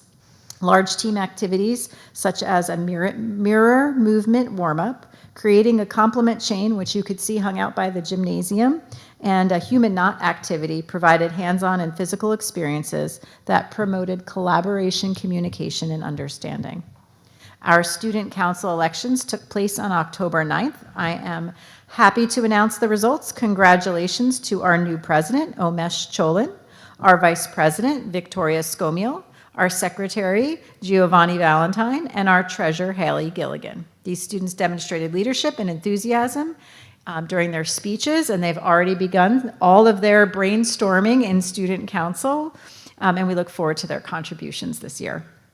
On October 11th, the iReady diagnostic results for parents were posted in the Genesis parent portal, providing valuable insight into the student progress in both reading and mathematics. We also held a successful staff in-service day on October 14th. We had a consultant from IDE present to staff from both Valley View and Bayberry and the entire district on the implementation of problem-based learning tasks, differentiating instruction, executive functioning, and they will continue to work as a coach with both schools in the months to come. I think Monday, Bayberry's first one? At the ID? Yeah. Yep. 3rd and 4th grade. Yep. And then for Valley View, it will be Wednesday of next week. So Bayberry celebrated Fire Prevention Week with an all-school assembly on fire safety by the Watchung Fire Department. Students that participated in the fire safety poster contest at both Valley View and Bayberry were recognized, and the kindergarten got to visit the truck, which I think is the most exciting thing. October was filled with spirit and themed activities. We began by celebrating Hispanic Heritage Month, followed by the Week of Respect, School Violence Awareness Week, and we are currently in Red Ribbon Week. Staff and students embraced the themes with enthusiasm, showing their support through daily announcements, class-wide activities, and school-wide events. Bayberry had a successful Candy Wars competition and collected over 900 pounds of candy to be donated to the WEF Trunk or Treat this Saturday. Thank you to everyone for your generosity, and have a good night. Thanks, Karen. Safe home, please. Safe home. Do you have reports?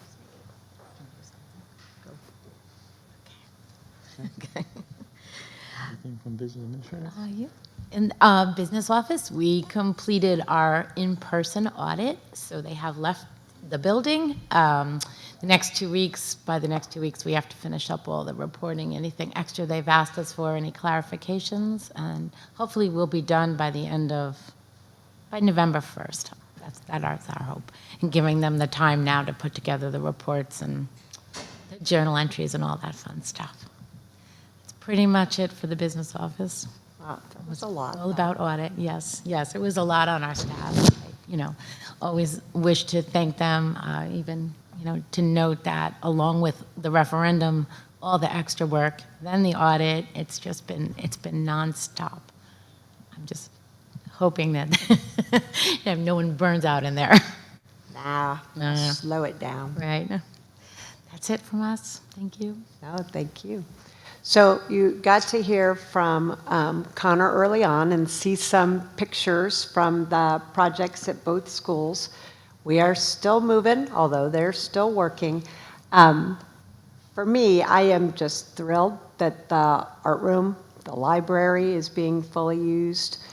Karen left before I got to say this, but the main office here at Valley View is for the most part complete. As Connor said, we have punch lists and that kind of thing. But it is really looking lovely, and I am looking forward to welcoming all of you, the whole community, to be able to come in, to be able to take a tour.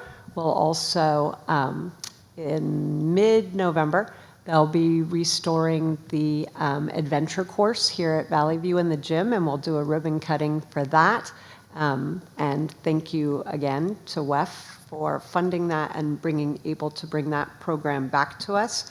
I am, as Connor said, really hopeful that most of what's happening from now forward is in the background, and we will do our next phase, which would be a town hall, talking about the remaining projects. We have fields, we have an outdoor learning commons that was part of the scope of work of the referendum.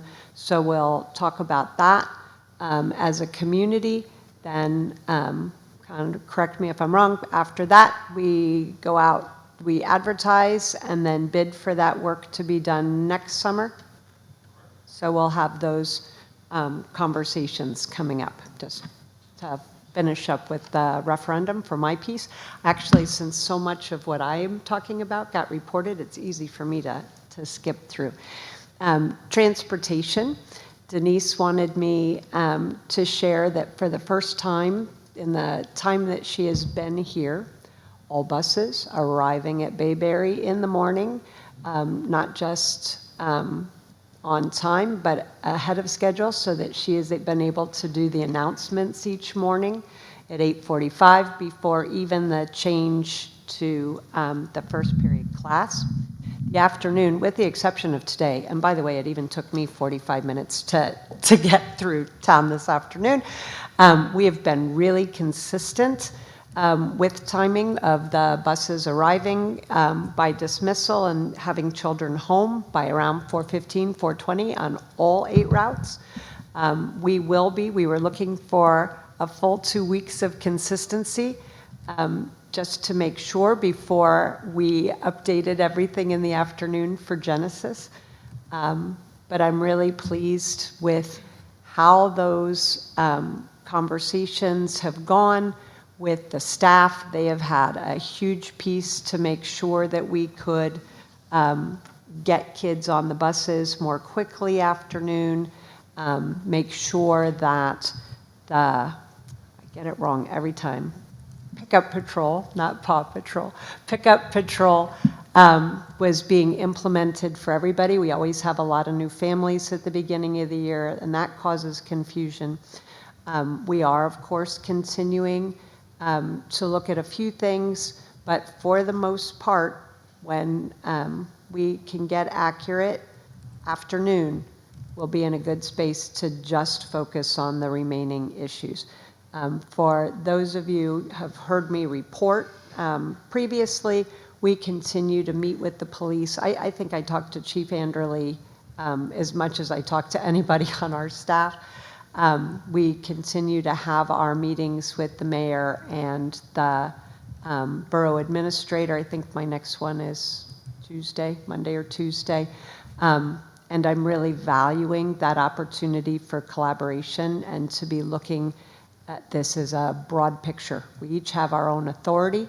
We each have our own responsibilities, but it has really been an asset to be able to work with our whole community. I'm also really excited, Erin, in case you're asleep back there, I'm also really excited that on the Professional Learning Day, Erin was able to bring teams of teachers together. He is revitalizing our technology committee. He has been able to have volunteers from both schools. I think there were 15 people, he told me, that attended the first meeting. They are looking to do a tech survey, a tech plan. Tech plan has not been done for a number of years in the district. And obviously this is important, again, not just for delivery of instruction, but really important for long-range planning, strategic planning, budgetary planning. So Aaron, thank you for getting that committee started and revitalizing that.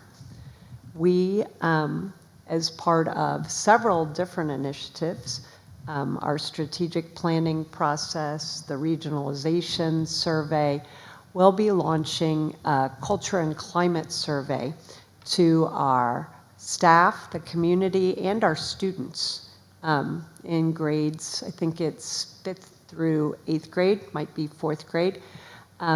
This survey is in conjunction, it's a free survey, in conjunction with Rutgers and the Department of Education. We had hoped to do it in the spring, but it is pretty comprehensive. We will be sending out information to all the families with a look at the survey in advance, what the student survey looks like. If you choose to opt your child out, you will have that opportunity. And then there'll be a window for families and our staff to take the same survey. And that data will be used to, again, inform our practices as part of our strategic planning. But our other sending districts with the high school will also be doing this survey, and that data will be part of the regionalization study. So we're pretty pleased to be able to participate in that and to be able to get some of that data. Aaron, are you gonna show pictures? I know I haven't asked you yet, but now is the fun part, I think, of my reports, my favorite part of the report. If you have, you're good. So I'll just start talking and you'll all catch up to the pictures because there's some fun ones. Harvest Fest was held in the borough at the beginning of the month. The board jumped in this year and had an entry in the chili competition. And I couldn't be prouder of you guys. The chili was excellent. Let me just start there. It was excellent. And they were the runner-up for the People's Choice Award. I'm pretty sure you will get them next year. It was really a fun day. We had the opportunity to spend the day with many of our, there's Dory, look Dory, quick, at the chili cooking. But it was a nice day because we were out there we are, serving our chili up. Hi, Jen and Phyllis, there you are. But we were out with our police counterparts, the EMTs, the fire squad. They were wonderful in helping us with our tents. We had okay, thanks, Aaron. We had the opportunity to meet with a lot of services. I know you'll see, oh, here we are. Christine Eade and our former board member, Gail and Phyllis, got us to do, which will be, I think, our next slide, a scarecrow for the Scarecrow Stroll. This is our entry with our Teachers Association. We're thrilled to be a part of that. If you've been out into the park, we're over by the dam, but all of the entries are pretty great. Just another fun collaboration. I think they're on display through Halloween. So you'll be able to continue to see those, which is very nice. We had, I skipped our benches. You'll see on the agenda that we do have a donation of 4 of these metal benches. They're beautiful. It wasn't just the benches, it was also the installation. All 4 at Bayberry School. The first 2 you saw are on the playground. The others are installed out front. And again, that donation will be on the agenda tonight for acceptance. And then we had board members. We were hopeful that all of our board members would be in Atlantic City for the New Jersey School Boards Association conference. I'm going to let our board talk about it from the county and the state level. But I will say for us, we were able to really attend wonderful sessions, everybody, talking about a variety of topics. Oh, and I presented to, I presented 2 sessions, one on the entry planning and strategic process, one on systemic changes to close achievement gaps. But part of our work down there is really looking at what's possible, looking at initiatives, looking at what other districts are doing. Again, I think that there was a lot of excitement. I'm hoping that you guys will share some of what you saw when it comes time for those reports. But I was really, really pleased and grateful, honestly, for the board's leadership and learning just over those few days. I don't know what's up. Then Karen talked about Red Ribbon Week this week. Was Monday, I think. We had I know there's a backside to that t-shirt I'm wearing, to end bullying, choose to be kind. Lots of messages around how that works with technology as well. That seems to be a tremendous issue still. So really pleased to be able to participate with that. Just a couple of other updates. And of course, I just couldn't resist that as we get ready for WEF's. I'm going to get this right if it kills me. Trunk or treat on Saturday. I know I see somebody from CPAG, so I won't steal your pie sale thunder. But lots of fun things happening throughout the district. And along with that, we are also kicking off tomorrow. You should be seeing this flyer for Diwali. If you aren't familiar, Diwali is the festival celebrating the triumph of light over darkness and knowledge over ignorance. We are doing a food drive at both schools, Bayberry and Valley View. We were able to collaborate with the Hindu Cultural Organization. All of the food is going to our local food pantry, and there is a list of what's being collected, non-perishable, some vegetarian asks, and we're happy to be able to do that. I'm going to skip, since I see our community partners here tonight, I won't steal your thunder, but just a couple of reminders. Schools are closed Friday, November 1st in celebration of Diwali. We are closed Tuesday, November 5th, because our Bayberry School is a public polling place, and we are closed Thursday and Friday, that's Tuesday the 5th, 6th, 7th and 8th, Thursday and Friday, the November 7th and 8th for the NJEA Teachers Convention. Thank you. Thank you, Dr. Glazer.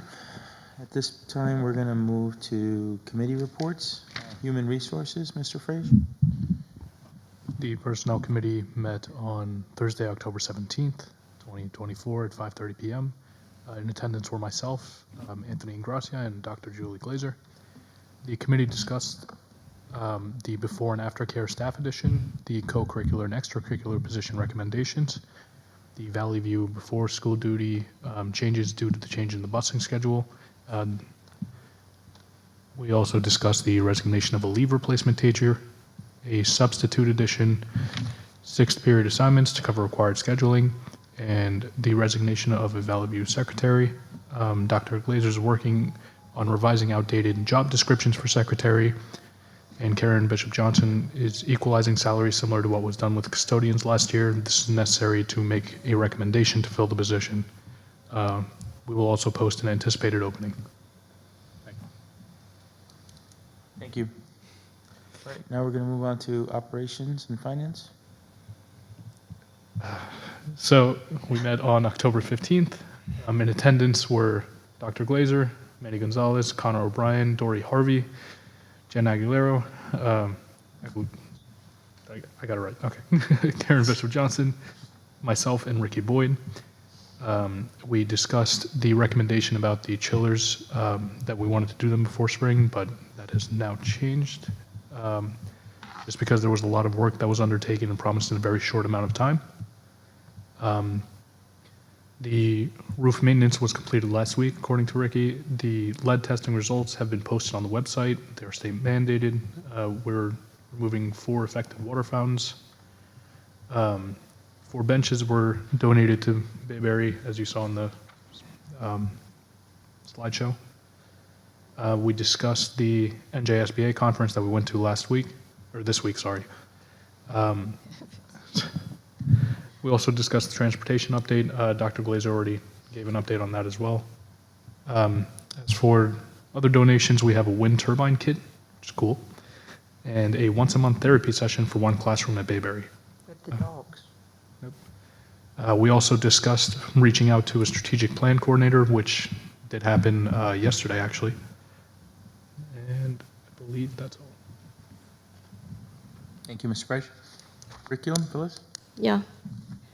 Okay, present was Dr. Glazer, Valley View Principal Karen Kidd, myself, Phyllis Jewett, committee member Fatima Santos.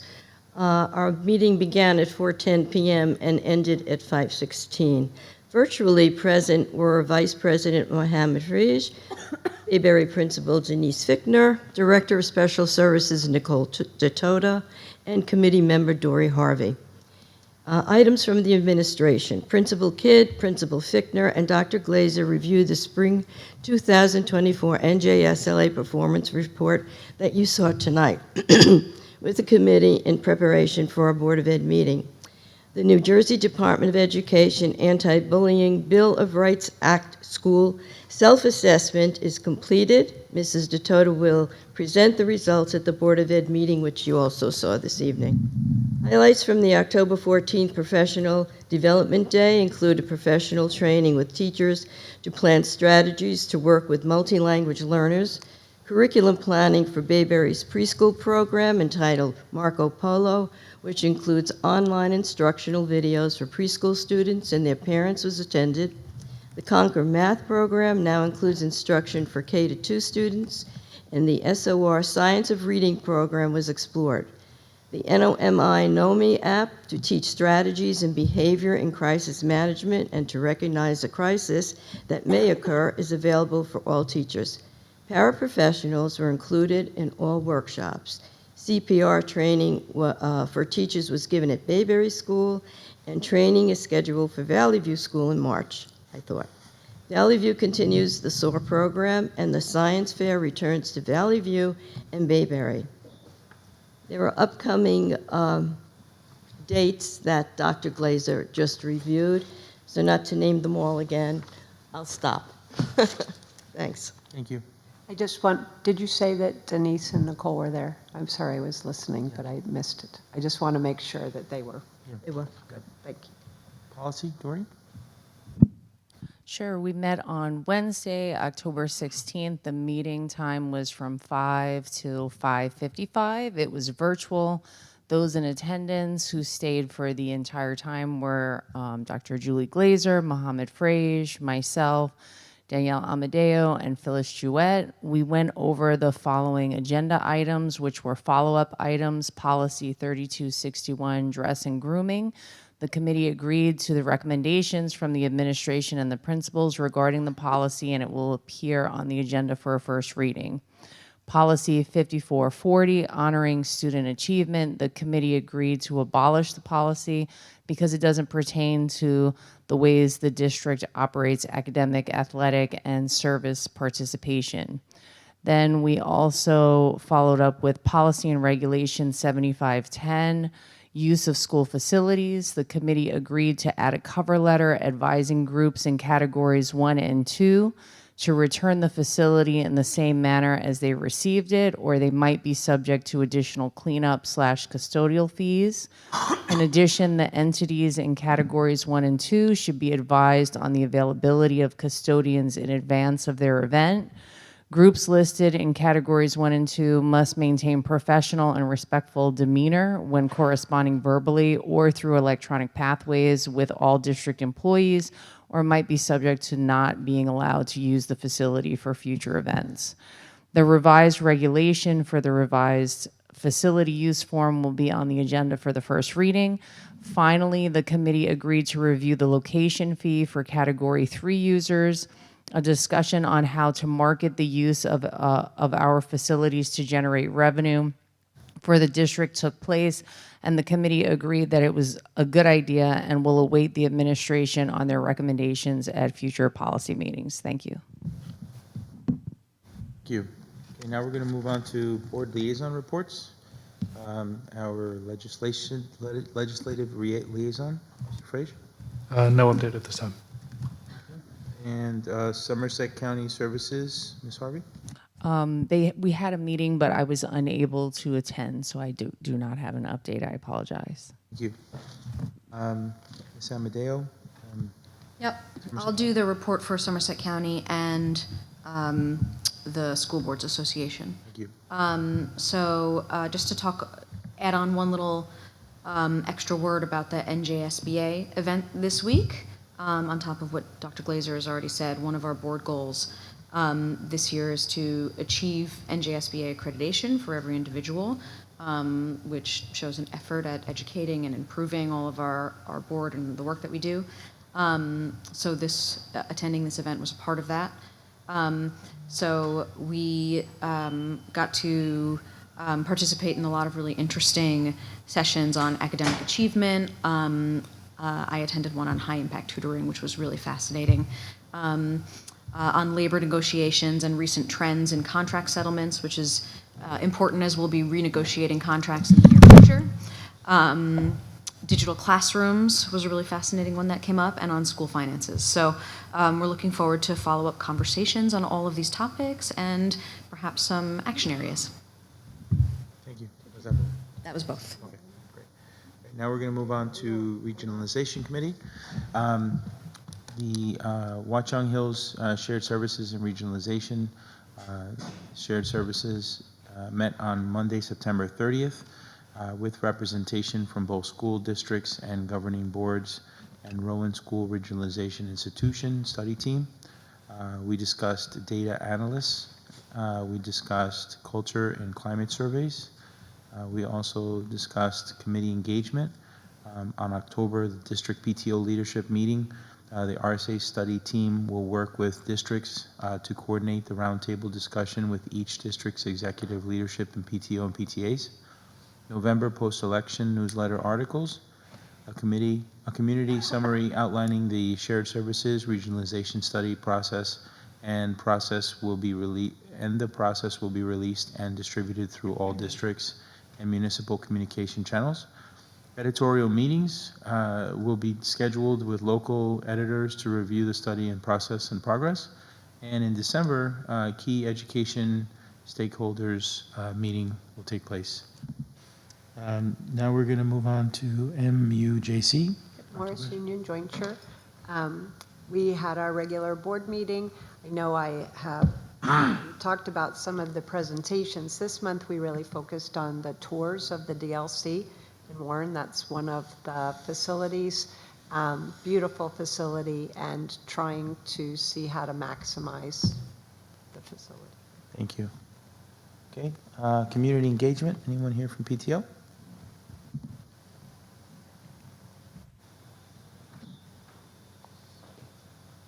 Hi everyone, the PTO is in full swing. We've got our food sales going in both schools, always actively looking for volunteers. And we have a new Sweet Treats every Friday now, having Dippin' Dots for the kids. We are getting ready to launch our Celebration Books program. It's a new initiative this year to help stock books in the library. So the librarians in each school, one for Bayberry and one for Valley View, have put together Amazon wish lists. And parents, to celebrate or acknowledge an event with their children or perhaps something going on in their family, are going to be encouraged to purchase a book directly from the wish list, get sent right to the school, and we will imprint in the cover of the book what this book was purchased for, and it will go into circulation in the school library. So the books are entirely selected by the librarians. It's not from the parents picking their own books. The parents just get to dedicate the book. Hopefully it will help fill our libraries and give parents another way to celebrate a child's birthday or first tooth they lost or a black belt achievement or something similar. We are hoping to be able to start to get into the schools for our after-school clubs. Those have become somewhat of a fundraiser for the PTO, so the quicker we know when we can be in the building, we can launch those clubs and start earning some more money. And then starting to look towards the holidays with our holiday boutique coming up. We had a fundraiser at Cinemark in Watchung. We had a movie theater and we saw, I believe it was Wild Robots, and hopefully we'll be doing more of those throughout the year. Just a great way for the families to get together on the weekends. And that's it. Thank you. Thank you. Thank you. Anyone here from WEF?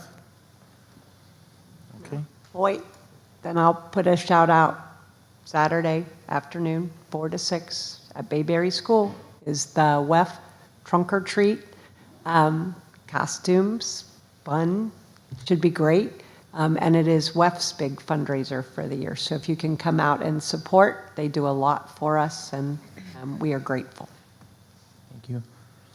Anyone here from CPAC?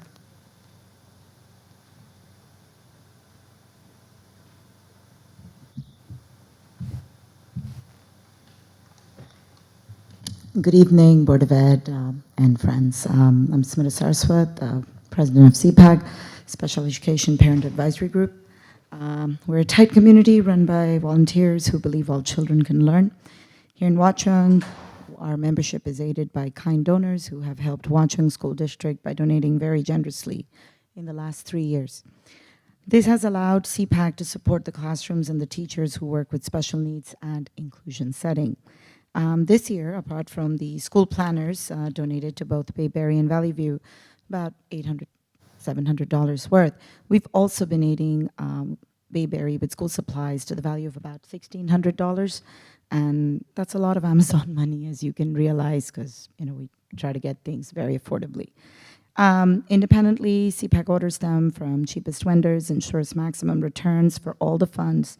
Items include, seats for special learners, all sorts of supports, occupational therapy devices, timers, pencil grippers, special book, sensory toys, fidget toys. They're just some of the things we end up getting to the schools for students that need it. I buy and my husband delivers it, so great. We really try to eliminate any unnecessary expenditure and cater directly to the school, so please donate, donate, donate, donate. We do have a big fundraiser coming up, and details will be sent through eBlast and Facebook and anything else I can figure out. It's our Thanksgiving pie sale. We have kept our prices very competitive, but we do need to order a lot because deliveries itself are now like at $100 or something. And so please support us. Pricing is very competitive. And yeah, I'll be out there. That's a Thanksgiving thing. Just like 3 days before Thanksgiving, they deliver the pies, so it's excellent. And it's Allstead Farms. You can't go wrong. And we have a lot of flavors back, so that COVID supply chain thing is over, I feel. That's it from my side. Thank you very much. Thank you. Thank you. Okay, as I had mentioned before, at this time we're going to move into comments from the public. Please note that these comments are prior to our action items that we will be discussing in executive session. We welcome input from the public. There are 2 times during the meeting when the public is invited to speak. The first opportunity to comment on agenda items only is now. The second opportunity for the public comments is towards the end of the meeting. Total allotted time for the public comments is 30 minutes. Before you make your comments, please state your name and municipality of residence. In the event it appears the public comment portion of the meeting may exceed 30 minutes, the presiding officer may limit statement made by a participating to 3-minute durations. Our public forums are not structured as a question and answer session, but rather are offered as opportunities to share input with the board. In instances where the board feels a response is needed, the presiding officer or superintendent will address the comment. New Jersey statutes do not permit board to discuss personnel or hiring in public. Names or students should not be used. Members of the public should consider their comments in light of legal rights of those affected and identified in their comments, and be aware that they are personally legally responsible with potential liability for comments they make to the board. The board shall not be held liable for comments made by members of the public.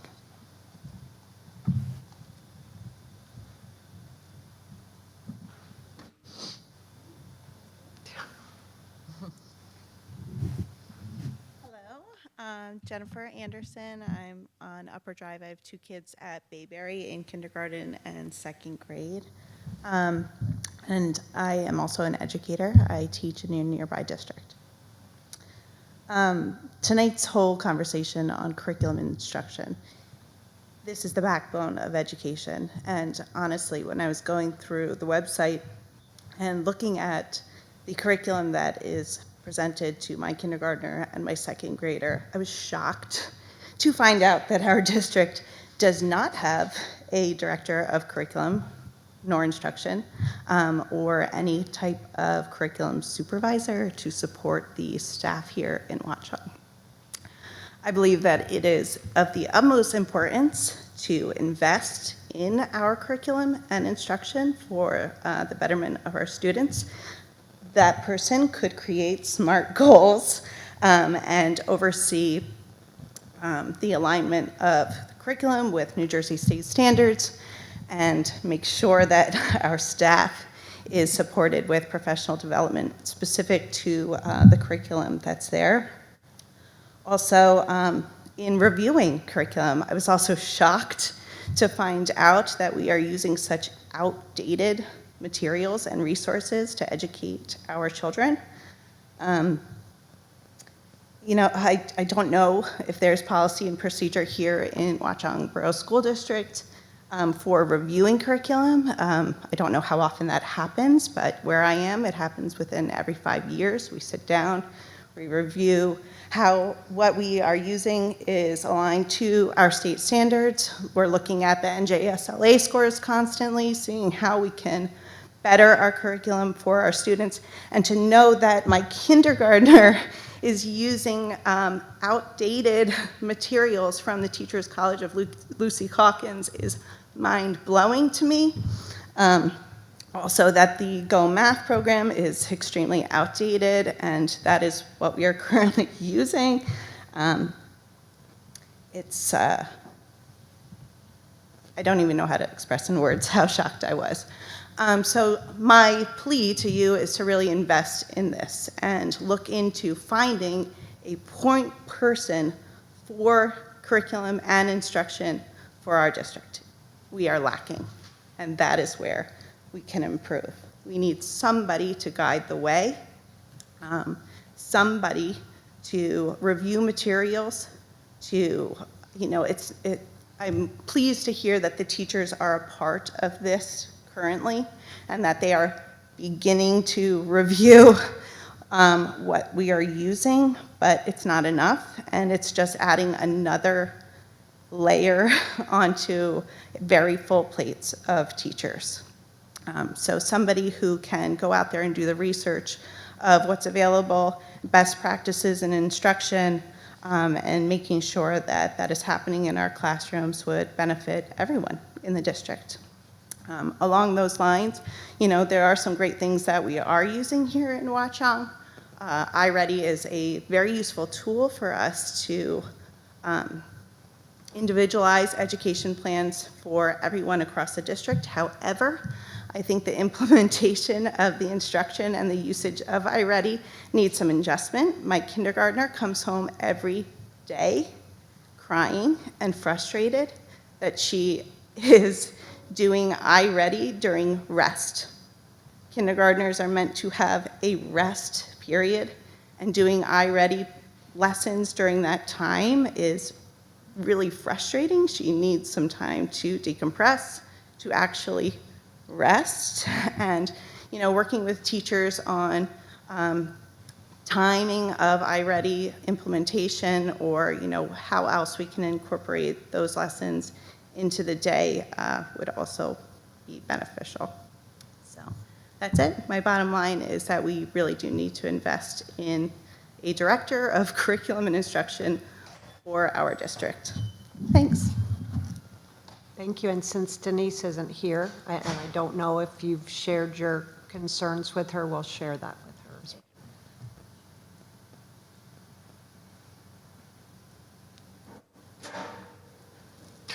well.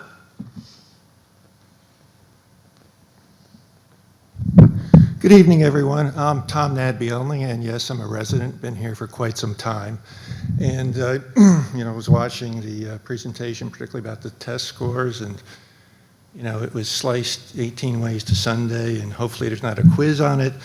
But what I would like to have seen was kind of a big picture summary, and I think Danielle mentioned that. You know, where is Valley View in math and reading scores vis-a-vis this year and last year, and the same thing for Bayberry. And, you know, as I looked on the charts, best I could tell, anywhere between 15 to 60% of our students are not at grade level. Okay, this is a disaster.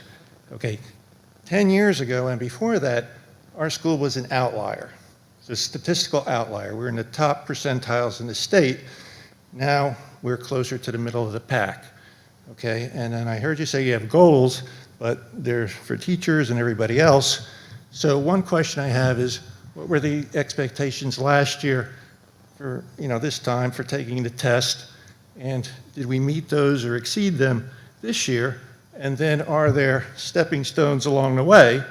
And I know this is a battleship, and you're here at a great time, because I think we're down at the bottom of the valley and we want to go up the mountain, but we do need mileposts along the way. So, what are the big picture? Where are we vis-a-vis last year? And then where do we hope to be next year, the year after, the year after? Because some of these programs, we can't wait 3 to 5 years to see if they're working, or 8 years. We got to have mileposts to know that this stuff is working in case we have to make course corrections. So that's it.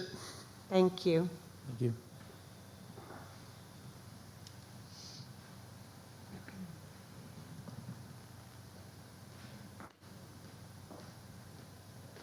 Stiff after sitting all that time. Hans Jewett, I think you know who I am. We've been residents in Watchung for a number of years. I'm getting close to 50 or so. I had the same reaction as Tom had. I have no idea where we are. Did we do good on the tests? Did we do bad on the tests? Were we okay on the tests? Is the board happy with where we are? Yes, no? A board volunteer? The superintendent? Are you happy with the results? Mr. Duet, as you know, and we've repeated, this isn't a question and This is not question. You presented results. If you can't take questions on results, we have to sit down and talk. So I will be happy to speak to you at any time. The public is entitled to know where we are testing-wise. Okay, it's a requirement from the state. Yes, it is, and I think Okay, and let's lay it on the table. Where are we? Okay, are we good? Are we bad? Or are we ugly? Nobody wants to tell us. it's not that nobody wants to tell you. You just had a very lengthy presentation, grade by grade, that laid out which percentage of students are meeting or exceeding expectations, which percentage of students are approaching expectations, which are not. It was not 60% not meeting expectations, and at almost every grade level and every content area, again, based only on that state comparison, school district and state, it is meeting the expectations. It is a very subjective, are we happy, are we not happy, how are we doing? Sir. That's very important to know how the board feels. If the board is happy with what we're doing, we're not going to change. I'm trying to give you the courtesy and respect of answering, although it is not our format, and you are aware of that. So let me continue that we have already said there are areas of concern. There are areas where we need to grow. I don't believe that my comment that this work is hard and change takes time, 3 to 5 years, is a universal comment that every single initiative takes that long or longer. It comes at a different timeline. Everything is monitored and adjusted on an ongoing basis. To the, I'm sorry, I don't know your name, but to the woman who spoke before you, there was a 5-year curriculum cycle. Curriculum writing wasn't supported. Curriculum resources weren't supported.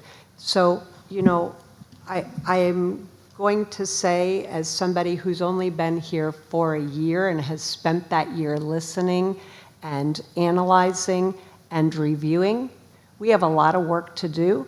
We have a lot of work to do. And to you, sir, I'm sorry, I heard your first name, didn't catch your last name very well. You're talking about test scores over 10 years, and program changes, taking 3 to 5 years or growth or milestones, I agree with you 100%. The same way, a lack of investment in the programs didn't happen overnight. Increasing that academic achievement, and again, we all have, I think, looking around the table, I don't think anybody has a different goal, a different agenda, a different belief, aspiration that we can do this.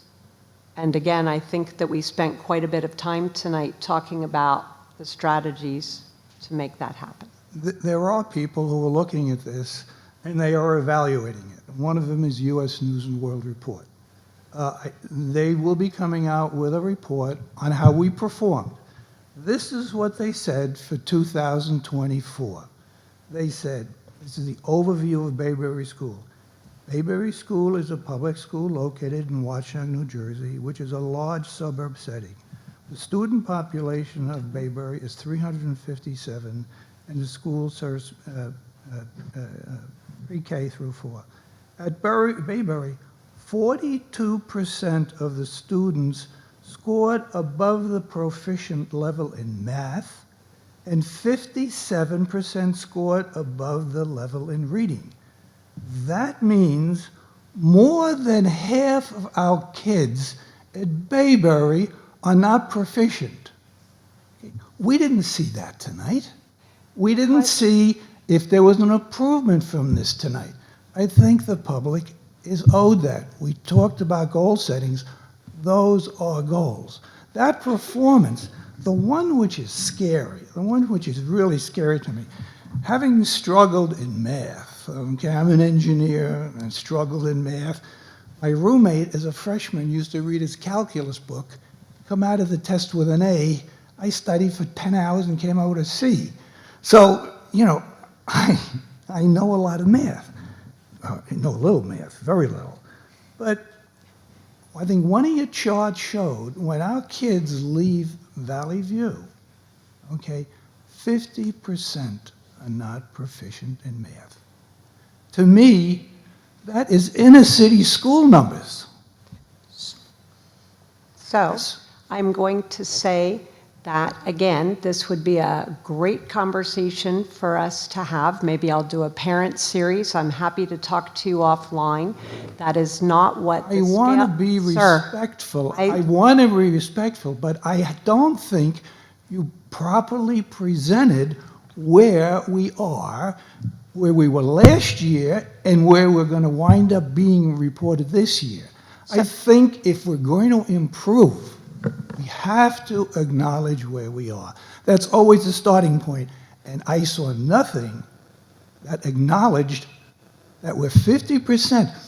Once you get into high school, okay, you're just going to play catch up. You're going to be math behind forever. We are not serving our children when half of them are going into high school and they are not proficient in the basic math, the basic percentages and the basic numbers. And I think what we need to do, we need to acknowledge finally, and we've been back and forth on this blue ribbon thing, okay?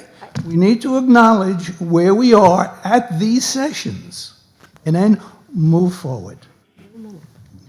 So, again, we've already broken our format. You've exceeded the time when the alarm went off. I do want to say, again, offline, maybe another conversation, we need to be able to have a common language and a common understanding of the difference between the New Jersey testing results you saw and the scale scores, right? And those scale scores are different for each content area, and the definition of proficiency. Those tests are not based on a 100 scale or an ABC or that. And again, in a different format and a different context. I will be happy to go through that. I will say that the slides as prepared for us, and again, you should know. Which you couldn't read, by the way. They will be What on. what you should do is have a handout with those slides for anybody in the audience so they can follow. You are I've not been interested in my answer. Our time is I am interested in your So we- answer, we but will- I couldn't read what you were presenting. So perhaps when it gets posted on the district website and you see the slides in a format that you can read, you will see the comparison, as Mrs. Kidd pointed out on each slide, between last year, 2023, this year, 2024. You can, again, we can have another conversation. I thought she did a very good job explaining that it is looked at in two ways, year over year, and following the same students. If after you look at it again, you still have questions, please, you know where to find me. You have my phone number, my email. We will be happy to review it with you. What I would suggest, I will send you my questions, and I hope that we can address them at public hearings so that people in Watchung can see openly where the questions are So- and where we're going to go. That's what I would. Thank you, and we did that this evening. Again, we did the comparisons you asked. We talked about the scores. We talked about where our areas of concern were. I believe we did that. I will make sure that when I receive your questions, if there's something that we missed, that we will address that. Thank you. Thank you.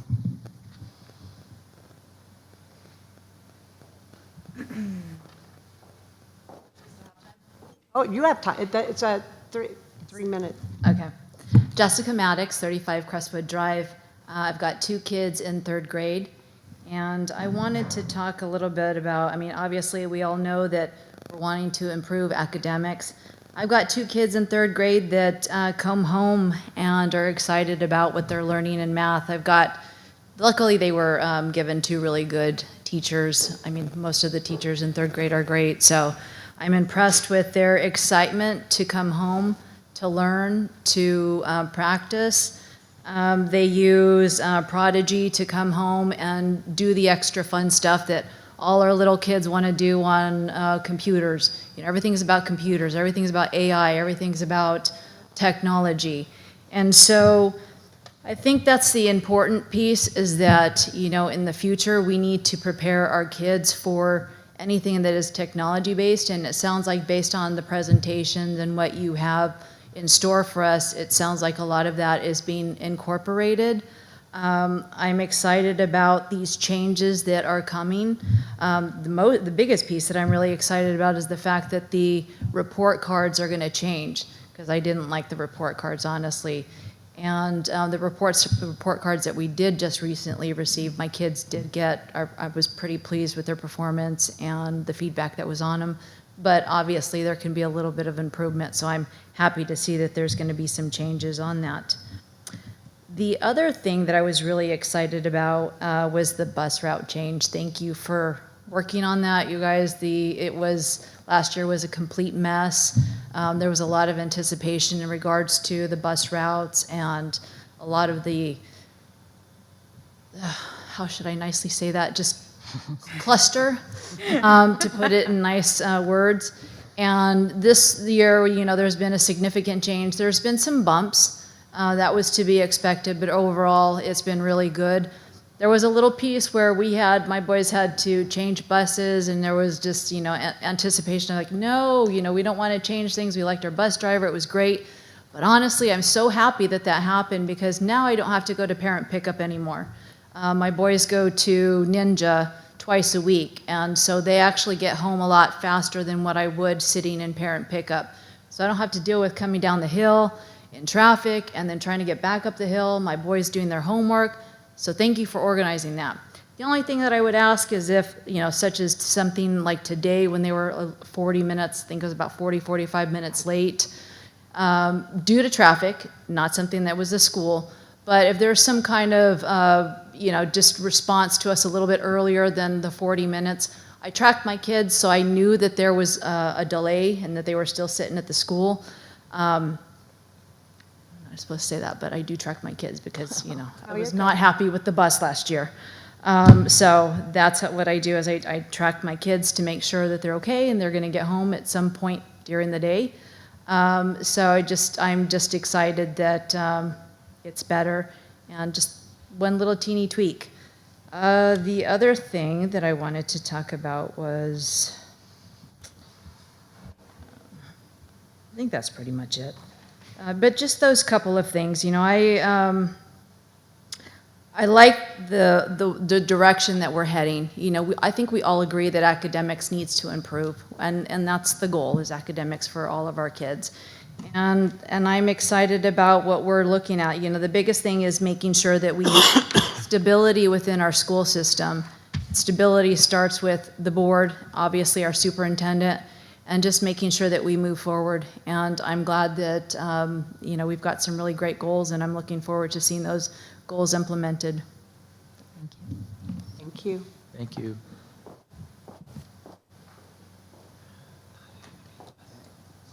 Good evening, Adam Kraft, Valley Road. I too am a long-term resident, in case that matters. The interesting thing about data is it can be interpreted many different ways.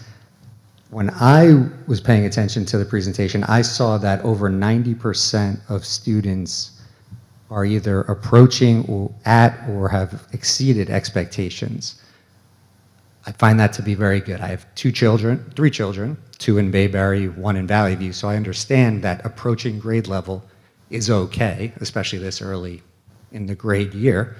So that 90% to me looked really good, especially when you then also compare our numbers statewide, which a lot of people like to do, and we were beating all of the state averages. So there are positives there if you look for them. Not saying everything is positive, but again, data can be interpreted many different ways, which is one of the main reasons I understand why test scores are used to measure achievement. It's easy to point to. It's a number. It's publicly available. It's right there. It's firm data. But it doesn't tell the whole story of what goes on inside of these schools, what the children are experiencing, all the things that do matter to make these children productive, successful human beings, grown-ups, right? Math and reading, important, not the only things that are important. Social and emotional learning, very important. There's no NJSLA test for that. My experiences for the past now 6 years, 5+ years, have been extremely positive. The teachers in these schools are unbelievable. They work their butts off. They come in with a smile. They have tremendous energy. These kids love going to school. Maybe not every day. Who loves going to school every day? Who loves going to work every day? But they come home happy, enthusiastic. My kids get right down and do their work. I see progress month over month, year over year. To me, progress is as important as anything. So you look at scores and points made, how do we do last year compared to this year? That was up there. We showed percentages based on the grade level from last year, and grade 4 last year is grade 5 this year. So that was up there, and progress is continuing to be made. So lots of positives. And then we talk about continuing to improve. I agree. I think we're on a good trajectory. We all want to continue that trajectory. And I think we all agree investment is required.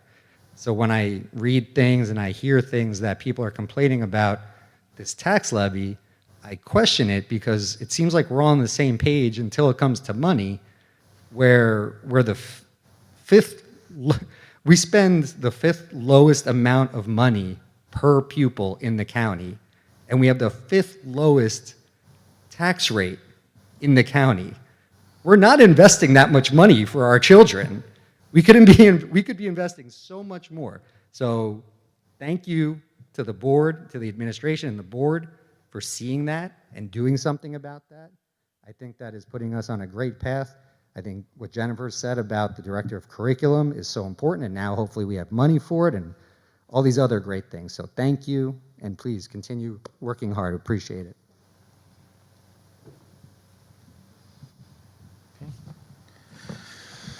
Thank you all for your comments. Now we're going to move on to executive session. Um, Whereas the Open Public Meetings Act and JSA 10:4/11 permits the Board of Education to meet in closed session to discuss certain matters, now therefore be it a matter rendering confidential by federal or state law student matters, a collection bargain agreement and/or negotiations related to it, and a pending or anticipated litigation or contract negotiation and/or matters of attorney-client privilege. Action may be taken. Action may be Action may be taken. Second? Oh, second. I second it. Oh, Dory second. Roll call? All in favor? Yeah, Aye. Aye. A little distorted.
We're going to start with action items. Mr. Frasch, can you please move administrative items? Make a motion to move administrative items. 1, approve minutes of previous meeting. 2, affirm the superintendent's HIB report. 3, approve New Jersey Department of Education's 2023-2024 school self-assessment. And 4, strategic plan facilitator. Resolved that the Watchung Borough Board of Education appoints New Jersey School Boards Association as the strategic plan facilitator at the rate of $4,500 for the 2024-2025 school year. Second. Second. All in favor? Any discussion? You're Roll doing call. Any discussion? Hold on. Hold on, discussion. I just wanted to say it was wonderful meeting the companies for the strategic planning, and all of them had, just great opportunities to offer for us. So I appreciated that they took the time to come and meet with us and talk with us. And it was a tough decision, but I'm happy with the decision that we made. So. Should we read the decision? I already did. Roll call? Just roll call. All right. Roll call. Mr. Johnson? Mrs. Amadeo, Yes. Mrs. Agliaro, Yes, but I abstain from item number 2. Mr. Frage, Yes. Mrs. Harvey, Yes. Mr. Ingracia, Yes. Mrs. Jewett, Yes. Mr. Gonzalez, Yes, but I abstain from item number 2. and Mrs. Santos and Dr. Francisco are absent. The motion passes. Thank you. Okay, now we'll move on to personnel items. Mr. Frazier again, please. I make a motion to move personnel items. 1, approve before and after care staff. 2, approve revised extracurricular positions. 3, approve extracurricular positions. 4, approve before school supervision duty. 5, appoint district substitutes for the 2024-2025 school year. 6, approve Valley View additional classes. 7, approve revised leave of absence. 8, accept resignation. And 9, approve revised appointment of leave replacement teachers. Second. Any discussion? Roll call, please. 1 second. Mrs. Harvey, Yes. Mrs. Jewett, Yes. Mr. Ingracia, Yes. Mr. Frage, Yes. Mrs. Amadeo, Yes. Mrs. Agliaro, Yes. Mr. Gonzalez. Yes. Motion passes. Okay, now we're going to move to operations. Lori, do you help us with that? I gotta scroll back up now. I'd like to move number 1, approve payment of bills. Number 2, approve transfer of funds 2024, 2025. 3, accept financial reports.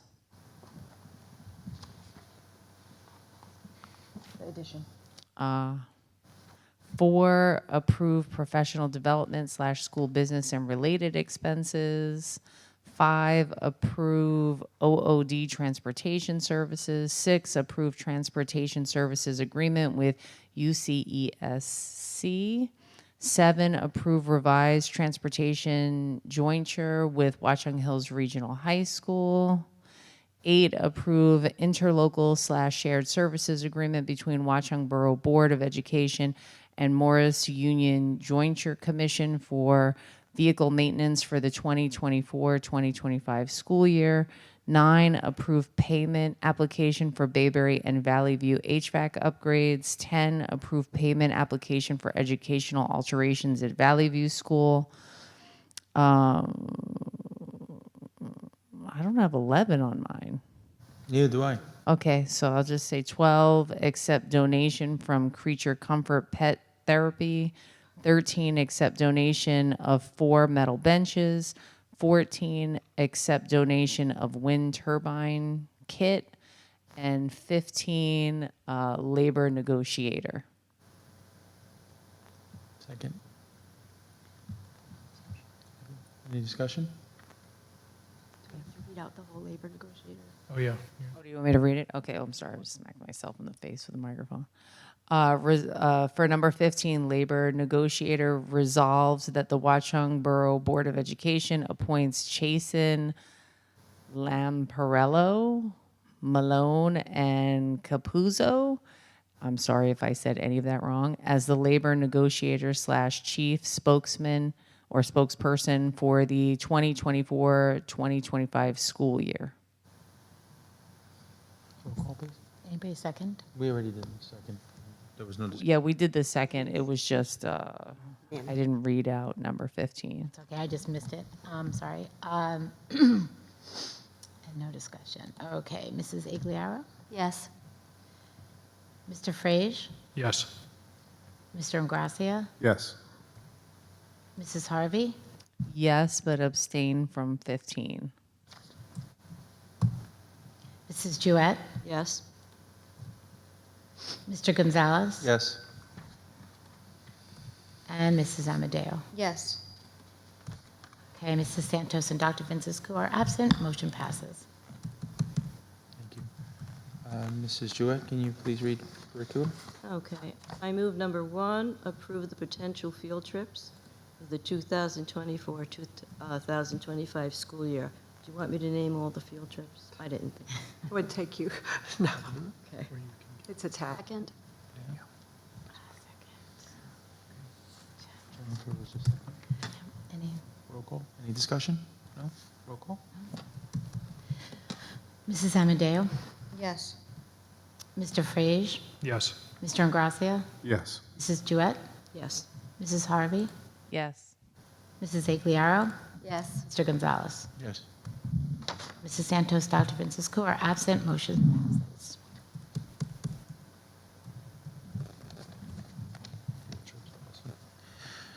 Okay, policy, Danielle? I move policies for first reading, P 3261, P 4261, PNR 7510, and P 5440. And there are no policies for second reading, so Second. Any discussion? I just had a question with the abolishing of policy 5440, honoring student achievement. I did see in the minutes that short explanation that it no longer applies in some way. It's not quoting exactly, but it's a short policy. It's just one page and seems to focus on academic recognition, athletic participation, and service participation. So I thought, is there no replacement rather than just abolishing? So it's not a mandatory policy, and from the administrators reading it, we don't have an athletic director. Our athletic program doesn't fall under the NJSIA, obviously, because it's middle school. We don't rank students by their academics. We provide other kinds of recognition. This is really geared towards, they felt more towards a high school level than what we're doing here, K to 8. All right, I'm just reading the academic recognition says grades 5 through 8 to have an honor roll. Well, that is why we review the policy. It's out of date. That was what they did. So there's no more honor roll recognition. They have not, they recognize students in different ways. Is what, They don't use an honor roll. They don't do that. not titled that, what Karen Kids told us. Different. We don't honor, we do honor, we don't rank. All right, the other one was for many hours, students who give many hours of their time to represent the school in interscholastic athletics. And that would be decided, if not the athletic director, it says the principal after the athletic director, But we or don't- coaches. We don't participate in that way. Ours are, again, that's geared more towards the high school. So our students are not, if they, like last year, baseball, right, made it to the finals. If they had won the finals, they would receive that recognition. But we don't have a letter program. We don't have, it's not geared towards us. All right, And we That's get- The again, last that's- one, service participation, And we seems like do it could be that kind of nice. also, right? All right. We have our clubs where we do that. We have the community days of service. We have a lot of opportunities. And they felt that, again, the students that participate are honored, but we don't, other than at graduation, I don't remember how many it is now, 4, 6 honors that are voted, right, by the peers and the teachers. They don't recognize in that way. All right. I guess my comment is just, I think it would be nice if we could find a way to keep honoring student achievement, Well, I think we And do, policy just without- not that way. maybe just changing it. Dory, does this go for another read? Like, do we talk about this one more time, or is Yeah, you this do. last? Yeah. Oh, no, you got a whole month. Yeah, I mean, we can talk about it again in policy if there's any concerns. Any person can contact any of us and we can discuss it again. It's fine, because it goes for a second reading. Okay, so we can still talk about Oh, yeah. it. That's good.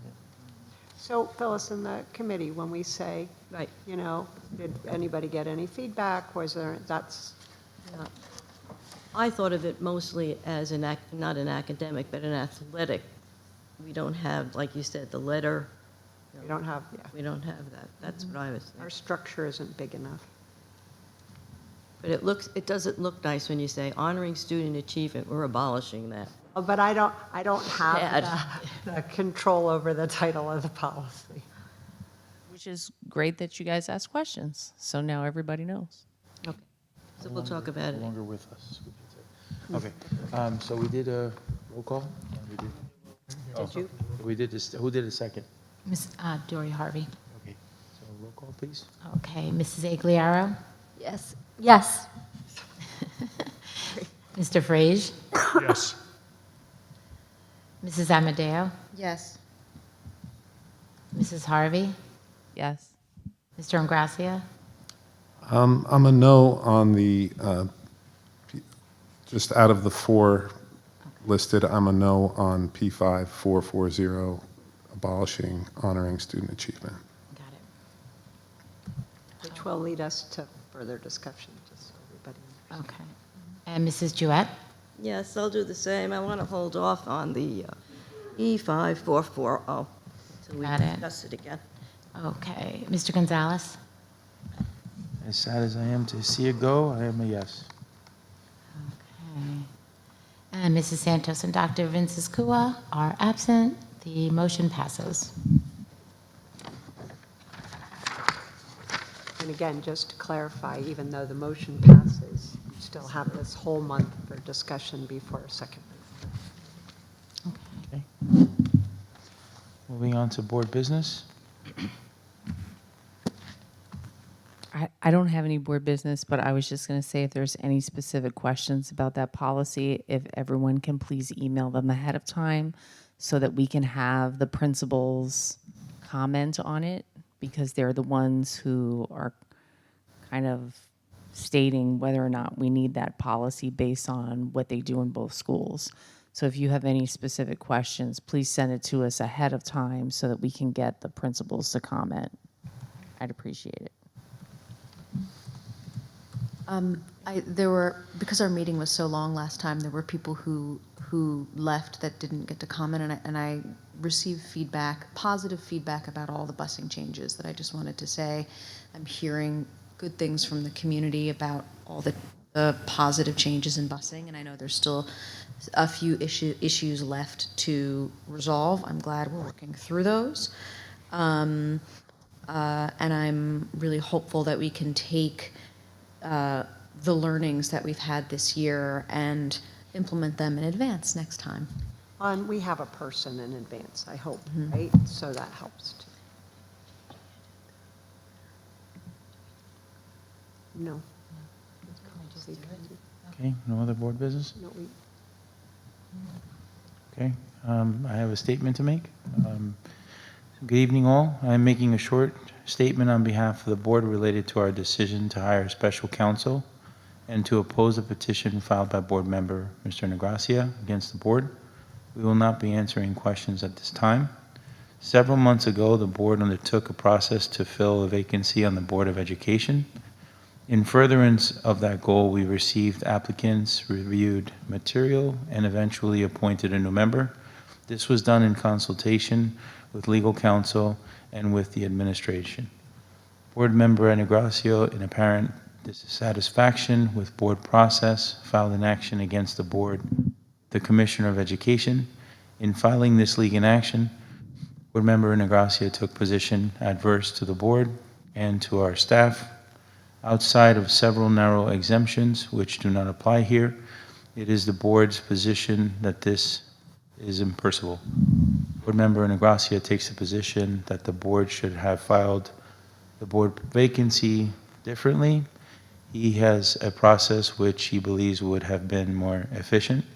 This perspective, while valid, failed to garner the support of the majority of the board. This is, after all, is a democracy. As a board member, one of the responsibilities is to voice your concerns. Another is to support the board once the majority has made a decision to move forward in a certain direction. Opposing board members in Anagracio's suit, which has potential to impact not just the board, but boards throughout New Jersey, is imperative. Additionally, while reviewing his complaint, the board discovered several potential violations of the School Ethics Act. These violations have been referred to the School Ethics Commission consistent with applicable law. As the board noted in the resolution it passed, he entitled to due process with regards to this referral.